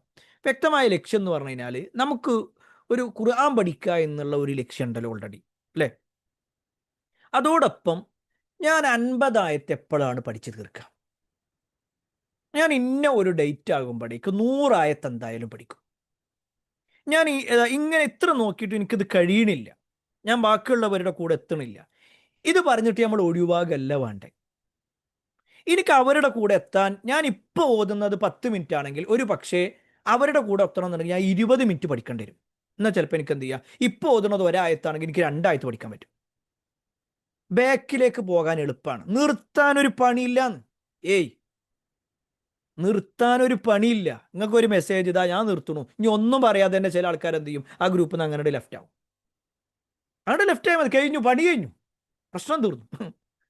നിർത്താൻ വലിയ പണിയൊന്നുമില്ല, നടത്താനാ പണി, കൊണ്ട് നടക്കാനാ പണി. അവിടെയാണ് നമ്മൾ എന്ത് ചെയ്യേണ്ടത്, നമ്മളൊരു കാര്യത്തിലേക്ക് ഒരു തീരുമാനം എത്തണം. ഇന്ന സമയം കൊണ്ട് എനിക്ക് തീർക്കാൻ കഴിയണം, ഇന്ന സമയം കൊണ്ട് ഇത്ര പഠിക്കണം, ഈ ഒരാഴ്ച ഞാൻ ഇന്നതിനാണ്. അതെന്താ വെച്ചാൽ ഇപ്പം നമ്മളിങ്ങനെ എല്ലാത്തിനും നമ്മളിങ്ങനെ ഒരു പ്ലാനിങ് ഉണ്ടല്ലോ നമ്മളെടുത്ത്, അല്ലേ? ഇപ്പം കല്യാണം ഉണ്ട്, അത് ഇന്ന മാസമാണ് കല്യാണം. ശരി, അതിന് മുമ്പ് നമ്മൾ എന്ത് ചെയ്യും, ഇന്ന കാര്യങ്ങളുണ്ട്, ഇന്ന മാസം ആകുമ്പോഴേക്ക് ഇന്ന നടക്കണം, ഇന്ന ആൾക്കാർ ഇന്ന സമയത്ത് വിളിക്കണം, ഡ്രസ്സ് എടുക്കൽ ഇന്ന സമയത്ത്, എല്ലാത്തിനും ഒരു പ്ലാനിങ് ഉണ്ട്. എങ്കിൽ ഈ ഒരാഴ്ച ഞാൻ എത്ര പഠിക്കണം? അന്ന് ഇന്നൊരു വിഷയം വരുന്നുണ്ട് എന്നറിയുമ്പോൾ ഇപ്പോഴേ ചിലപ്പോൾ എന്ത് ചെയ്യേണ്ടി വരും, അന്നത്തെ ക്ലാസ് ചിലപ്പോൾ ഒരാഴ്ച എനിക്ക് മിസ്സാകും, ഞാൻ അന്ന് യാത്രയിലായിരിക്കും, അതുകൊണ്ട് അതുകൂടി ഞാൻ അപ്പോൾ കൂടുതലായിട്ട് പഠിക്കട്ടെ. ഇങ്ങനൊരു തീരുമാനത്തിലേക്ക് നമ്മൾ പോകണം. അങ്ങനത്തെ ഒരു ലക്ഷ്യം, ഒരാഴ്ച കൊണ്ട് ഞാൻ ഇത്ര പഠിക്കും, ഒരു മാസം കൊണ്ട് ഞാൻ ഇത്ര പഠിക്കും, ഇന്ന ഒരു ദിവസം എനിക്ക് ഇത്ര ലീവ് ഉണ്ട്, അല്ലെങ്കിൽ ഇന്ന ദിവസം ഞാൻ കാര്യമായിട്ട് ഒഴിവാണ്, എങ്കിൽ ഞാൻ അതിൽ അന്ന് 5 ആയത്ത് പഠിക്കും. ഇപ്പം ഞാൻ ഒരായത്താണെങ്കിൽ അന്ന് എനിക്ക് ലീവാണ്, അന്ന് വേറെ പരിപാടികളൊന്നുമില്ല, അല്ലേ? ചില ആൾക്കാരുണ്ടാകും സ്വന്തം വീട്ടിൽ പോയി കഴിഞ്ഞാൽ, ഇപ്പോൾ സ്ത്രീകളെ സംബന്ധിച്ചിടത്തോളം പ്രത്യേകിച്ച് സ്വന്തം വീട്ടിൽ പോയി കഴിഞ്ഞാൽ കാര്യമായിട്ട് വലിയ പണിയൊന്നും ഉണ്ടാകാറില്ല. എല്ലാവരും അങ്ങനെയാണെന്നല്ല പറയണത്, അത് ശരിയല്ല കേട്ടോ. നമ്മൾ ഉമ്മാനെ സഹായിക്കണം, ആ വീട്ടിൽ ചെയ്യേണ്ട കുറച്ച് കാര്യങ്ങളൊക്കെ നമ്മൾ ചെയ്യുന്നേ വേണം. എന്നാലും പൊതുവെ ഒരു വിരുന്ന് പോയി കഴിഞ്ഞാലൊക്കെ എന്താ വെച്ച് കഴിഞ്ഞാൽ നമുക്ക് കുറേ സമയം ഒഴിവുണ്ടാവും. ആ സമയങ്ങൾ ഇങ്ങനെ വർത്താനം പറഞ്ഞിരിക്കാനല്ല, കുറച്ചൊക്കെ നമുക്ക് വർത്താനം പറയാം, കുറച്ചൊക്കെ കാര്യങ്ങളിൽ ഇടപെടക്കാം. പക്ഷേ വളരെ സമയം നമുക്ക് ഒഴിവ് കിട്ടുന്നുണ്ടോ, ആ ഒഴിവ് സമയം നമ്മൾ ഉപയോഗപ്പെടുത്തിയേ പറ്റൂ. ഇന്ന സമയം കൊണ്ട് ഞാൻ ഇത്ര തീർക്കുമെന്ന ആ ഒരു ലക്ഷ്യബോധത്തോടു കൂടി നമ്മൾ മുന്നോട്ട് പോകാം. മൂന്നാമത്തെ കാര്യം, ഞാൻ കുറച്ച് വേഗത്തിൽ പോവുകയാണെ. മൂന്നാമത്തെ കാര്യം എന്താണെന്ന് വെച്ച് കഴിഞ്ഞാൽ ഇതുവരെ പഠിച്ചതിൽ നമ്മൾ സന്തോഷിക്കാൻ തന്നെ. ഇതുവരെ പഠിച്ചതിൽ നമുക്ക് സന്തോഷിക്കാം. അതിനെന്തിനാ പറയണേ അറിയോ? നമ്മളിതിൽ ഒന്നും പഠിക്കാത്ത ആരെങ്കിലും ഉണ്ടോ? ഒരായത്ത് പോലും പഠിക്കാത്ത ആരെങ്കിലും ഉണ്ടോ? ഒരായത്ത് പോലും പഠിച്ചിട്ടില്ല, അങ്ങനത്തെ ഒരാളും ഇതിലില്ല.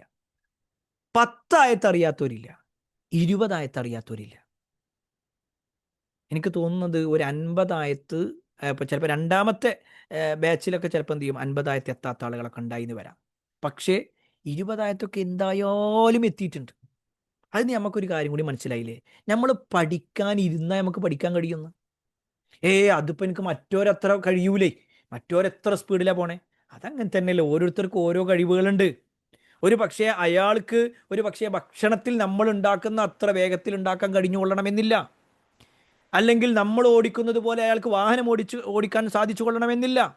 നമുക്ക് പടച്ചോൻ ചില കഴിവുകൾ തന്നിട്ടുണ്ട്, അവർക്കും കൊടുത്തിട്ടുണ്ട്. എന്നാൽ എല്ലാവർക്കും തന്നിട്ടുള്ള ഒരു കാര്യമാണ് ഖുർആൻ പഠിക്കുക എന്നുള്ളത്. കഴിവ് തരാത്തല്ല, കഴിവുണ്ട് നമുക്ക്, അത് നമ്മൾ എന്ത് ചെയ്യണം, ഉപയോഗപ്പെടുത്തുക എന്നുള്ളതാണ്. അപ്പോൾ നമ്മൾ ഉള്ളതിൽ എന്ത് ചെയ്യണം, ഇതുവരെ പഠിച്ചതിലൊരു സന്തോഷം, അൽഹംദുലില്ലാ ഞാൻ അത്ര പഠിച്ചിട്ടുണ്ട്, അത് നമുക്കൊരു സന്തോഷം കൂടിയാണ്. അതോടൊപ്പം നമുക്കൊരു അഭിമാനമാണ്, അൽഹംദുലില്ലാ ഞാൻ പഠിച്ചിട്ടുണ്ട്, ഞാൻ കുറച്ചൊക്കെ പഠിച്ചിട്ടുണ്ട്, ഇനി ബാക്കി ഞാൻ പഠിക്കും, എനിക്ക് കഴിയും എന്ന ഉറപ്പ് ആദ്യം വേണ്ടത് ഞമ്മക്കാണ്. നമ്മുടെ മനസ്സിനോട് നമുക്ക് പറയണം, എനിക്ക് കഴിയുന്നു, എനിക്ക് പഠിക്കാൻ കഴിയും, എനിക്ക് മനപ്പാടാക്കാൻ കഴിയും. ഈ ഒരു ചിന്ത നമ്മളിൽ ഉണ്ടാവണം. അതോടൊപ്പം പഠിച്ചതിൽ എന്ത് ചെയ്യുക, നമ്മൾ സന്തോഷിക്കാം. ഇതിൽ കഴിയാത്ത ഒരാളും ഇല്ല കേട്ടോ. നമ്മുടെ കൂട്ടത്തിലെ 70 വയസ്സുള്ള ഒരു ഉമ്മ, 70 വയസ്സുള്ള ഒരു ഉമ്മ ഒരു ഇതിലുണ്ട് തന്നെയാണ് ഞാൻ മനസ്സിലാക്കുന്നത്. നമ്മൾ കഴിഞ്ഞതിൽ 100 ആയത്ത് ചൊല്ലാൻ വേണ്ടി പറഞ്ഞപ്പോൾ ആ 100 ആയത്തും അവർ പഠിച്ചിട്ടുണ്ടായിരുന്നു. അവരിങ്ങനെ ഓതുന്ന സമയത്ത് ഞാനും എൻ്റെ വൈഫും ഇരുന്നിട്ടൊക്കെ കേൾക്കണേ. വൈഫ് അത് കഴിഞ്ഞിട്ട് എന്നോട് പറഞ്ഞു, അല്ലാ ഈ പ്രായത്തിൽ ഓരത് പഠിച്ചിട്ടില്ലേ, ഓരോ പഠിച്ചു. അതായത് എന്താ, ഇറങ്ങിയാൽ നമ്മൾ ഇറങ്ങിയാൽ പഠിച്ചോൻ എന്ത് ചെയ്യും, നമ്മളെ സഹായിക്കും, ഒരു സംശയം അതിലില്ല. മക്കളെ കല്യാണമാണ്, ആ കല്യാണത്തിന്റെ സമയത്തും ഇരുന്ന് പഠിച്ച ആൾക്കാരുണ്ട് ഇവിടെ ഉണ്ട്. ഹോസ്പിറ്റലിലുള്ള സമയത്ത് ഇരുന്ന് പഠിച്ച ആൾക്കാരുണ്ട്. എന്താ വെച്ച് കഴിഞ്ഞാല് എനിക്കിത് പഠിക്കണം എന്ന് തീരുമാനിച്ചാൽ ആ ഒരു അതിൽ സന്തോഷിക്കുകയും ഇനിയും കൂടുതൽ പഠിക്കണം എന്നൊരു ആഗ്രഹം നമുക്ക് ഉണ്ടാവുകയും ചെയ്യുമ്പോൾ തീർച്ചയായും അതിൻ്റെ വഴികൾ നമുക്ക് എളുപ്പമായിക്കൊണ്ടിരിക്കും. നാലാമത്തെ കാര്യം എന്താണെന്ന് വെച്ച് കഴിഞ്ഞാൽ വളരെ പ്രധാനപ്പെട്ട ഒരു കാര്യമാണ്. നമ്മൾ ഹിഫ്ളാക്കൽ അൽഹംദുലില്ലാ വളരെ മുന്നോട്ട് പോകുന്നുണ്ട്. എന്നാൽ തഫ്സീർ എന്നുള്ളത് ഒരു പ്രധാനപ്പെട്ട ഒരു ഭാഗമാണ്. അത് നമ്മൾ എന്തായാലും നമ്മുടെ കയ്യിൽ ഒരു നോട്ട്ബുക്ക് വേണം. നമ്മൾ എന്നോ പറഞ്ഞ കാര്യമാണ്, ഒരു നോട്ട്ബുക്ക് ഉണ്ടാവണം. ആ നോട്ട്ബുക്കിൽ ഇതൊക്കെ എഴുതി പോകണം എന്നുള്ളത്. അൽഹംദുലില്ലാ ഒരുപാട് ആളുകൾ അത് മുന്നോട്ട് പോകുന്നുണ്ട്. പക്ഷെ ചിലരെങ്കിലും അതിനൊരു പ്രാധാന്യം കൊടുക്കാത്ത പോലെ ഉണ്ട്. നമ്മുടെ ഈ ഒരു കൂട്ടത്തിൽ ഹിഫ്ളിന് പ്രാധാന്യം കൊടുക്കുന്നവരുണ്ട്, തഫ്സീറിന് പ്രാധാന്യം കൊടുക്കുന്നവരുണ്ട്, രണ്ടിനും പ്രാധാന്യം കൊടുക്കുന്നവരുണ്ട്. ഞാൻ അങ്ങനെ പറഞ്ഞത് ഒന്നുകൂടി പറഞ്ഞുതരാം. ചില ആളുകൾ ഹിഫ്ളിനാണ് കൂടുതൽ പ്രാധാന്യം കൊടുക്കുന്നത്. അവരോട് ഞാൻ പറയുന്നു, നിങ്ങൾ ഹിഫ്ളിന് തന്നെ പ്രാധാന്യം കൊടുത്തു, പക്ഷേ തഫ്സീർ കേൾക്കാതിരിക്കരുത്. അത് അത്യാവശ്യം വേണ്ടത് നിങ്ങൾ നോട്ട് ചെയ്തിട്ട് തന്നെ പോകണം. കാരണം ആ ഒരു പഠനം നിങ്ങളുടെ ഹിഫ്ൾ എളുപ്പാക്കി തരും. അത് നിങ്ങൾക്കറിയാം. നമ്മൾ ആ അർത്ഥങ്ങൾ പഠിച്ച സമയത്ത് പഠിച്ച അതേ ആയത്തുകൾ, അതേ വാക്കുകൾ പിന്നെയും വരുന്നുണ്ട്. അപ്പോൾ ഇവിടെ പഠിച്ചു കഴിഞ്ഞാൽ ആ തഫ്സീറും അതിൻ്റെ അർത്ഥമൊക്കെ പഠിച്ചു കഴിഞ്ഞാൽ നിങ്ങളുടെ ഹിഫ്ൾ പഠനം നിങ്ങൾക്ക് എളുപ്പമാകും. ഇനി തഫ്സീറിന് പ്രാധാന്യം കൊടുക്കുന്ന ആൾക്കാരുണ്ട്. അവർ ചിലപ്പോൾ ഹിഫ്ളിന് പ്രാധാന്യം കൊടുക്കുന്നുണ്ടാവില്ല. അവരോട് എനിക്ക് പറയാനുള്ളത്, നിങ്ങൾ തഫ്സീർ കേൾക്കുകയും ആ ആവശ്യങ്ങൾ നോട്ട് ചെയ്യുകയും ഒക്കെ ചെയ്യാം, പക്ഷേ ഹിഫ്ളും കുറച്ച് വേണം. ഒരു പക്ഷേ ഇപ്പോൾ ഉള്ളതുപോലെ വേഗത്തിൽ പോകാൻ കഴിയൂലെങ്കിലും നിങ്ങൾ കുറച്ചൊക്കെ എന്ത് ചെയ്യണം, നോക്കിയിട്ടാണെങ്കിലും ഓതി പഠിച്ച് കുറച്ചൊക്കെ എങ്ങനെ മനപ്പാടാക്കി പോകണം. അല്ല അപ്പോൾ ഇതിപ്പോൾ എന്താ നമ്മൾ പഠിക്കുക? നമ്മൾ കുറച്ചൊക്കെ ഇതിന് വേണ്ടി ഇറങ്ങണല്ലോ, എന്തായാലും ഇപ്പോൾ നമ്മൾ ഇറങ്ങുന്നുണ്ട്. അപ്പോൾ എന്ത് ചെയ്യണം, നമ്മൾ ആ ഒരു പഠനത്തിന് വേണ്ടി ഹിഫ്ളിനും പ്രാധാന്യം കാണണം, തഫ്സീറിനും പ്രാധാന്യം കാണണം. കാരണം ഇത് രണ്ടും മറ്റൊന്നിനോട് ബന്ധപ്പെട്ടിട്ടാണത്. ഹിഫ്ൾ പഠിക്കുകയാണോ, തഫ്സീർ പഠനം കൊണ്ട് നിങ്ങൾക്ക് എളുപ്പമാണ്. തഫ്സീർ പഠിക്കുകയാണോ എങ്കിൽ നിങ്ങൾക്ക് ഹിഫ്ളാക്കുക എന്നുള്ളത് എളുപ്പമാണ്. രണ്ടും അങ്ങോട്ടും ഇങ്ങോട്ടും എളുപ്പമായിക്കൊണ്ടിരിക്കും. അത് നമ്മൾ മറക്കാതിരിക്കുക. അഞ്ചാമത്തെ വിഷയം, ഏറ്റവും പ്രധാനപ്പെട്ട ഒരു കാര്യം, നമ്മൾ ഓരോ കാര്യങ്ങളും ഓരോ തഫ്സീറിൻ്റെ ഭാഗങ്ങളും പറയുമ്പോൾ അതിൽ ചില കാര്യങ്ങൾ നമ്മുടെ ജീവിതത്തിലേക്ക് ബന്ധിപ്പിച്ചുകൊണ്ട് പറയാറുണ്ട്. ഇപ്പോൾ കഴിഞ്ഞതിൽ ഏതൊക്കെ ഭക്ഷണം കഴിക്കുമ്പോഴുള്ള മര്യാദകൾ എന്തൊക്കെയാണ്, അല്ലെ, അതൊരു ഭാഗമാണ്. അതേപോലെ തന്നെ അതിനു മുമ്പേ നമ്മൾ കുറേ കാര്യങ്ങൾ ഇങ്ങനെ അള്ളാഹുവിൻ്റെ സ്നേഹം ലഭിക്കാനുള്ള കാര്യങ്ങൾ, അതുപോലെ തന്നെ റഹ്മത്ത് കിട്ടാനുള്ള കാര്യങ്ങൾ, അതുപോലെ തന്നെ മുനാഫിക്കിൻ്റെ ലക്ഷണങ്ങൾ, മുനാഫിക്കിൻ്റെ അടയാളങ്ങൾ, കുഫർ എന്താണ്, അതിൽ വരുന്ന വിഷയങ്ങൾ എന്തൊക്കെയാണ്, ഇങ്ങനെ കുറേ കാര്യങ്ങൾ തഫ്സീർ ഇങ്ങനെ പഠിക്കുമ്പോൾ എന്ത് ചെയ്യുന്നുണ്ട്, നമ്മളതൊക്കെ ഉൾപ്പെടുത്തി പറയുന്നുണ്ട്. ഒരായത്ത് പഠിക്കുമ്പോൾ നമ്മുടെ മുൻഗാമികളിൽപ്പെട്ട ഉമർ ബിൻ ഖത്താബ് റളിയല്ലാഹു അൻഹുവിൻ്റെ മകൻ അബ്ദുല്ലാഹി ബിൻ ഉമർ റളിയല്ലാഹു അൻഹുമ പറഞ്ഞൊരു വാചകമുണ്ട്. അദ്ദേഹം പറയാണ്, ഞങ്ങൾ സൂറത്തു ബക്കറ പഠിച്ചത് 10-13 കൊല്ലം കൊണ്ടാണെന്നാണ്. എന്താണെന്ന് വെച്ച് കഴിഞ്ഞാൽ ഒരായത്തുണ്ട് പഠിച്ചു കഴിഞ്ഞാൽ അത് ഞങ്ങളുടെ ജീവിതത്തെ ഞങ്ങളുടെ പകർത്തും, എന്നിട്ടല്ലാതെ നമ്മൾ അടുത്ത് പഠിക്കില്ല. ഒരു 10 ആയത്ത് പഠിക്കാനോ അത് ഞങ്ങളുടെ ജീവിതത്തിൽ ഉണ്ടാവും. ഇത് ഞങ്ങളുടെ പഠനം ഒരു ഭാഗത്തു കൂടി പോകുക, ജീവിതം വേറൊരു ഭാഗത്തു കൂടി പോകുക, അത് പറ്റൂല. അപ്പോൾ നമ്മൾ ഇതിന് പറ്റൂല. അള്ളാഹ് നമ്മളെ മെല്ലെ മാറ്റും, ഉറപ്പായിട്ടും മാറ്റും. പിന്നെ നമുക്കിത് പഠിക്കാൻ തോന്നൂല, നമുക്കിതൊക്കെ ഒരു തടസ്സമായിട്ട് ഇങ്ങനെ വന്നുകൊണ്ടിരിക്കും. അതുകൊണ്ട് പ്രിയപ്പെട്ടവരെ, നമ്മൾ പഠിച്ചതെന്താണോ അത് നമ്മുടെ ജീവിതത്തിൽ ഉണ്ടാവണം. എത്രയാണോ പഠിക്കണത് അത് മതി. ആ പഠിച്ചത് ആ ഒരു ക്ലാസ്സിലുള്ള വിഷയം, അതിൽ ആ ഒരു സുന്നത്ത് അത് എൻ്റെ ജീവിതത്തിലുണ്ട്, അതിൽ പറഞ്ഞ ആ ഒരു ഹറാമ് അത് ഞാൻ എന്തായാലും ഒഴിവാക്കും. ഈ രൂപത്തിൽ കൂടുതൽ പഠിച്ചത് ജീവിതത്തിൽ പകർത്താൻ, ജീവിതത്തിലുള്ള തിന്മകൾ തിരുത്താൻ നമ്മൾ എന്ത് ചെയ്യണം, പരിശ്രമിക്കണം. അപ്പോഴെന്ത് ചെയ്യുമെന്ന് വെച്ചാൽ നമുക്ക് എളുപ്പമാകുമല്ല. കാരണം എന്താ, അത് നമ്മൾ ഇന്ന ആയത്ത് കൊണ്ടാണ് ഞാൻ ആ ഒരു പുണ്യം തുടങ്ങിയത്, ഇന്ന ഒരു ആയത്ത് മനഃപ്പാടമാക്കിയപ്പോഴാണ് ഇന്ന ഒരു തെറ്റ് ഞാൻ ഒഴിവാക്കിയത്. അപ്പോൾ ആ ഒരു ആയത്തുണ്ട് കേൾക്കുമ്പോൾ നമ്മൾ ആ തെറ്റുണ്ട് ഒഴിവാക്കിയത് നമുക്കൊണ്ട് ഓർമ്മ വരും.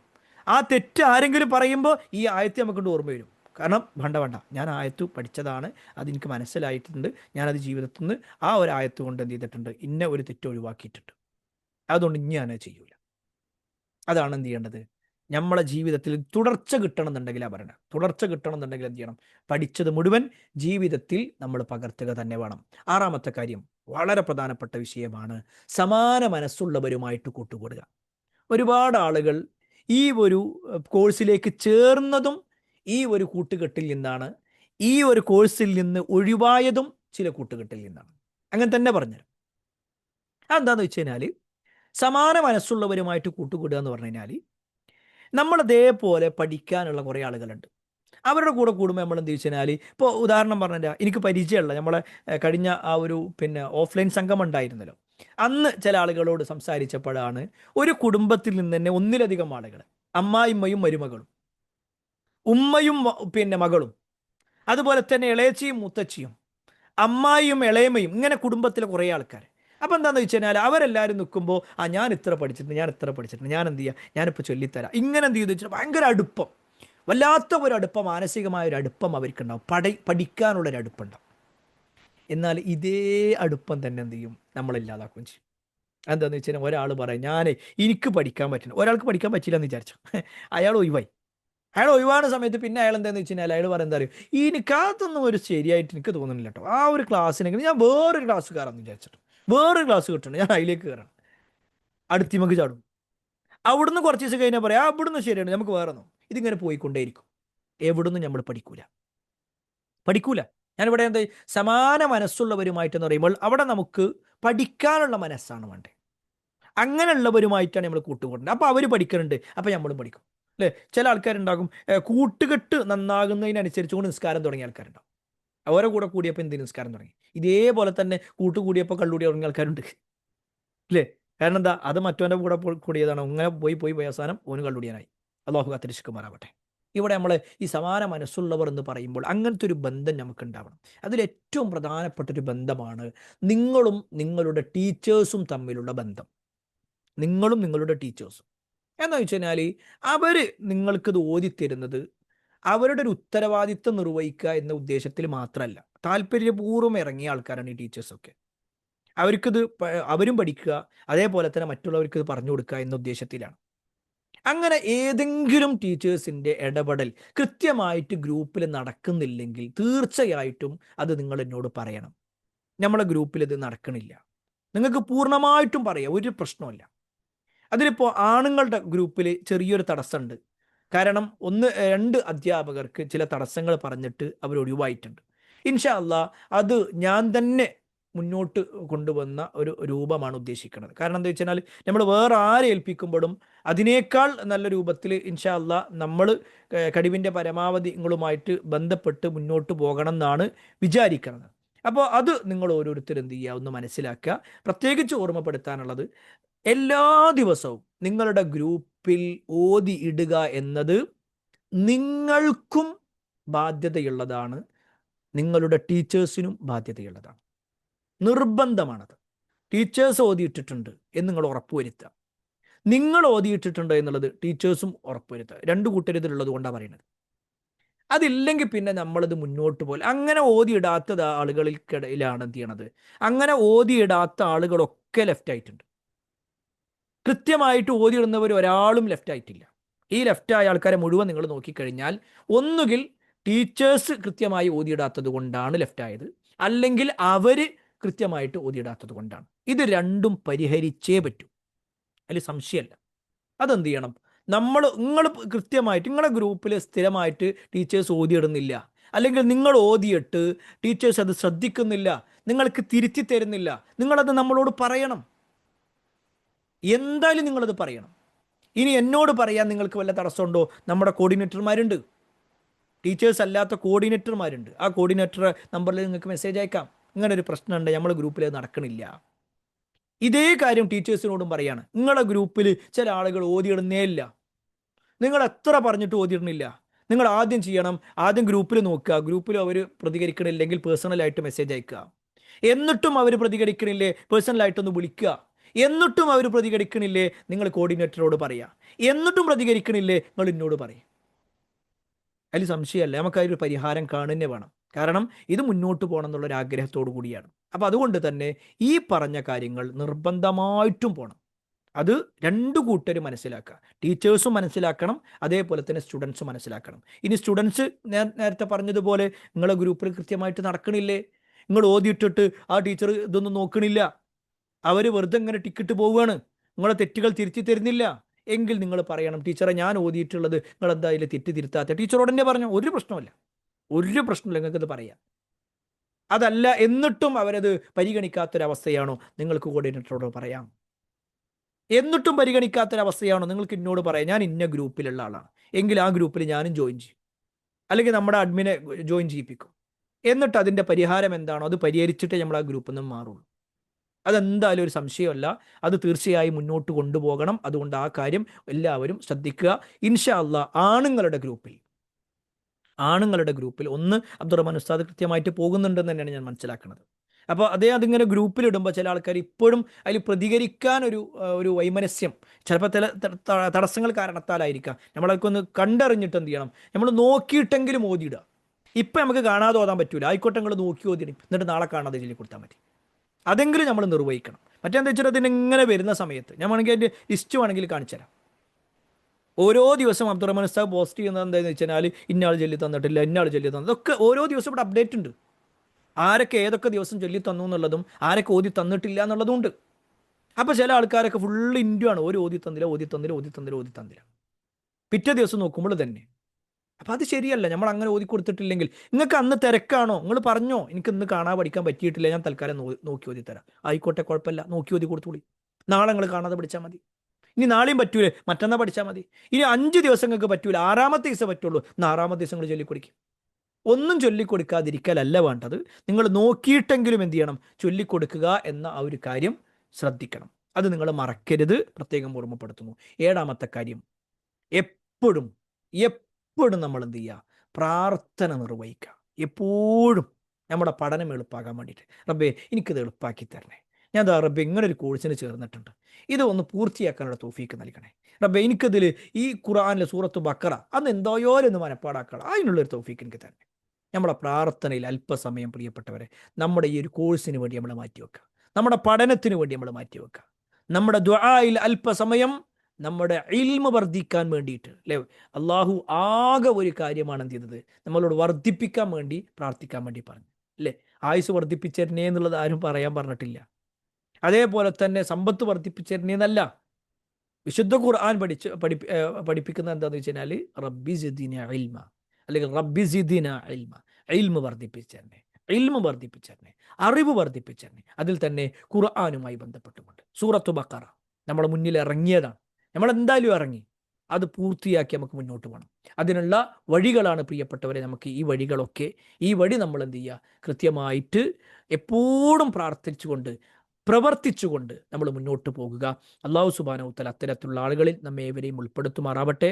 നിങ്ങൾക്ക് കാര്യങ്ങളൊക്കെ ഏകദേശം മനസ്സിലായിട്ടുണ്ടാവുമെന്ന് വിചാരിക്കുന്നു. ഞാൻ വലിയ ഒരു ചർച്ചയിലേക്ക് ഒന്നും പോകുന്നില്ല. നിങ്ങൾക്ക് എന്തെങ്കിലും പറയാനുണ്ടോ, പ്രത്യേകിച്ച് എന്തെങ്കിലും പറയാനുണ്ടെങ്കിൽ ഞാൻ മൈക്കൊന്ന് ഓണാക്കി തരാം. എന്തെങ്കിലും അർജൻറ്റായിട്ട് പറയാനുണ്ടെങ്കിൽ പറയാം. കാരണം ഇപ്പോൾ ഓൾറെഡി സമയം നമ്മൾ 9 മണിക്ക് നിർത്തണമെന്നാണ് വിചാരിച്ചു, 9:15 കഴിഞ്ഞു. പ്രത്യേകിച്ചൊന്നും പറയാനില്ലെങ്കിൽ നമ്മൾ അവസാനിപ്പിക്കുകയാണ്. പോകുന്നതിന് മുമ്പ് ഒരു കാര്യം കൂടി, പുരുഷന്മാരുടെ ഗ്രൂപ്പിൽ ഇൻഷാ അല്ലാ നാളെ മുതൽ നമുക്ക് ക്ലാസ് തുടങ്ങണം. നിങ്ങൾ ഓരോരുത്തരും എവിടെ എത്തി എന്നുള്ളതൊക്കെ എന്ത് ചെയ്യണം, ഒന്ന് പറയണം. അതിനനുസരിച്ച് നമുക്ക് മുന്നോട്ട് പോവുകയും വേണം. അള്ളാഹു അനുഗ്രഹിക്കുമാറാവട്ടെ. എല്ലാവരും കൃത്യമായിട്ടുള്ള ഈ അവസരങ്ങൾ ഉപയോഗപ്പെടുത്തുക. നിങ്ങൾ പോയാൽ അതോടുകൂടി നിങ്ങളുടെ പഠനമാണ് നിന്ന് പോകുന്നത് എന്ന് നമ്മൾ മനസ്സിലാക്കുക. ആ ഒരു ബോധ്യത്തിൽ നമ്മൾ എന്ത് ചെയ്യുക, മുന്നോട്ട് പോകുക. ഈ പറഞ്ഞ കാര്യങ്ങൾ ഞാൻ വേണമെങ്കിൽ ഈ 7 പോയിന്റുകളും ഗ്രൂപ്പിലിട്ട് തരാം. നിങ്ങൾ ഈ പറഞ്ഞ കാര്യങ്ങൾ കൃത്യമായിട്ട് മുന്നോട്ട് പോകുക. അള്ളാഹു അനുഗ്രഹിക്കുമാറാവട്ടെ. വആഖിറു ദഅവാനാ അൽഹംദുലില്ലാഹി റബ്ബിൽ ആലമീൻ. അസ്സലാമു അലൈക്കും വറഹ്മത്തുള്ളാഹി വബറകാതുഹു. സുബ്ഹാനകല്ലാഹു വബിഹംദിഹി.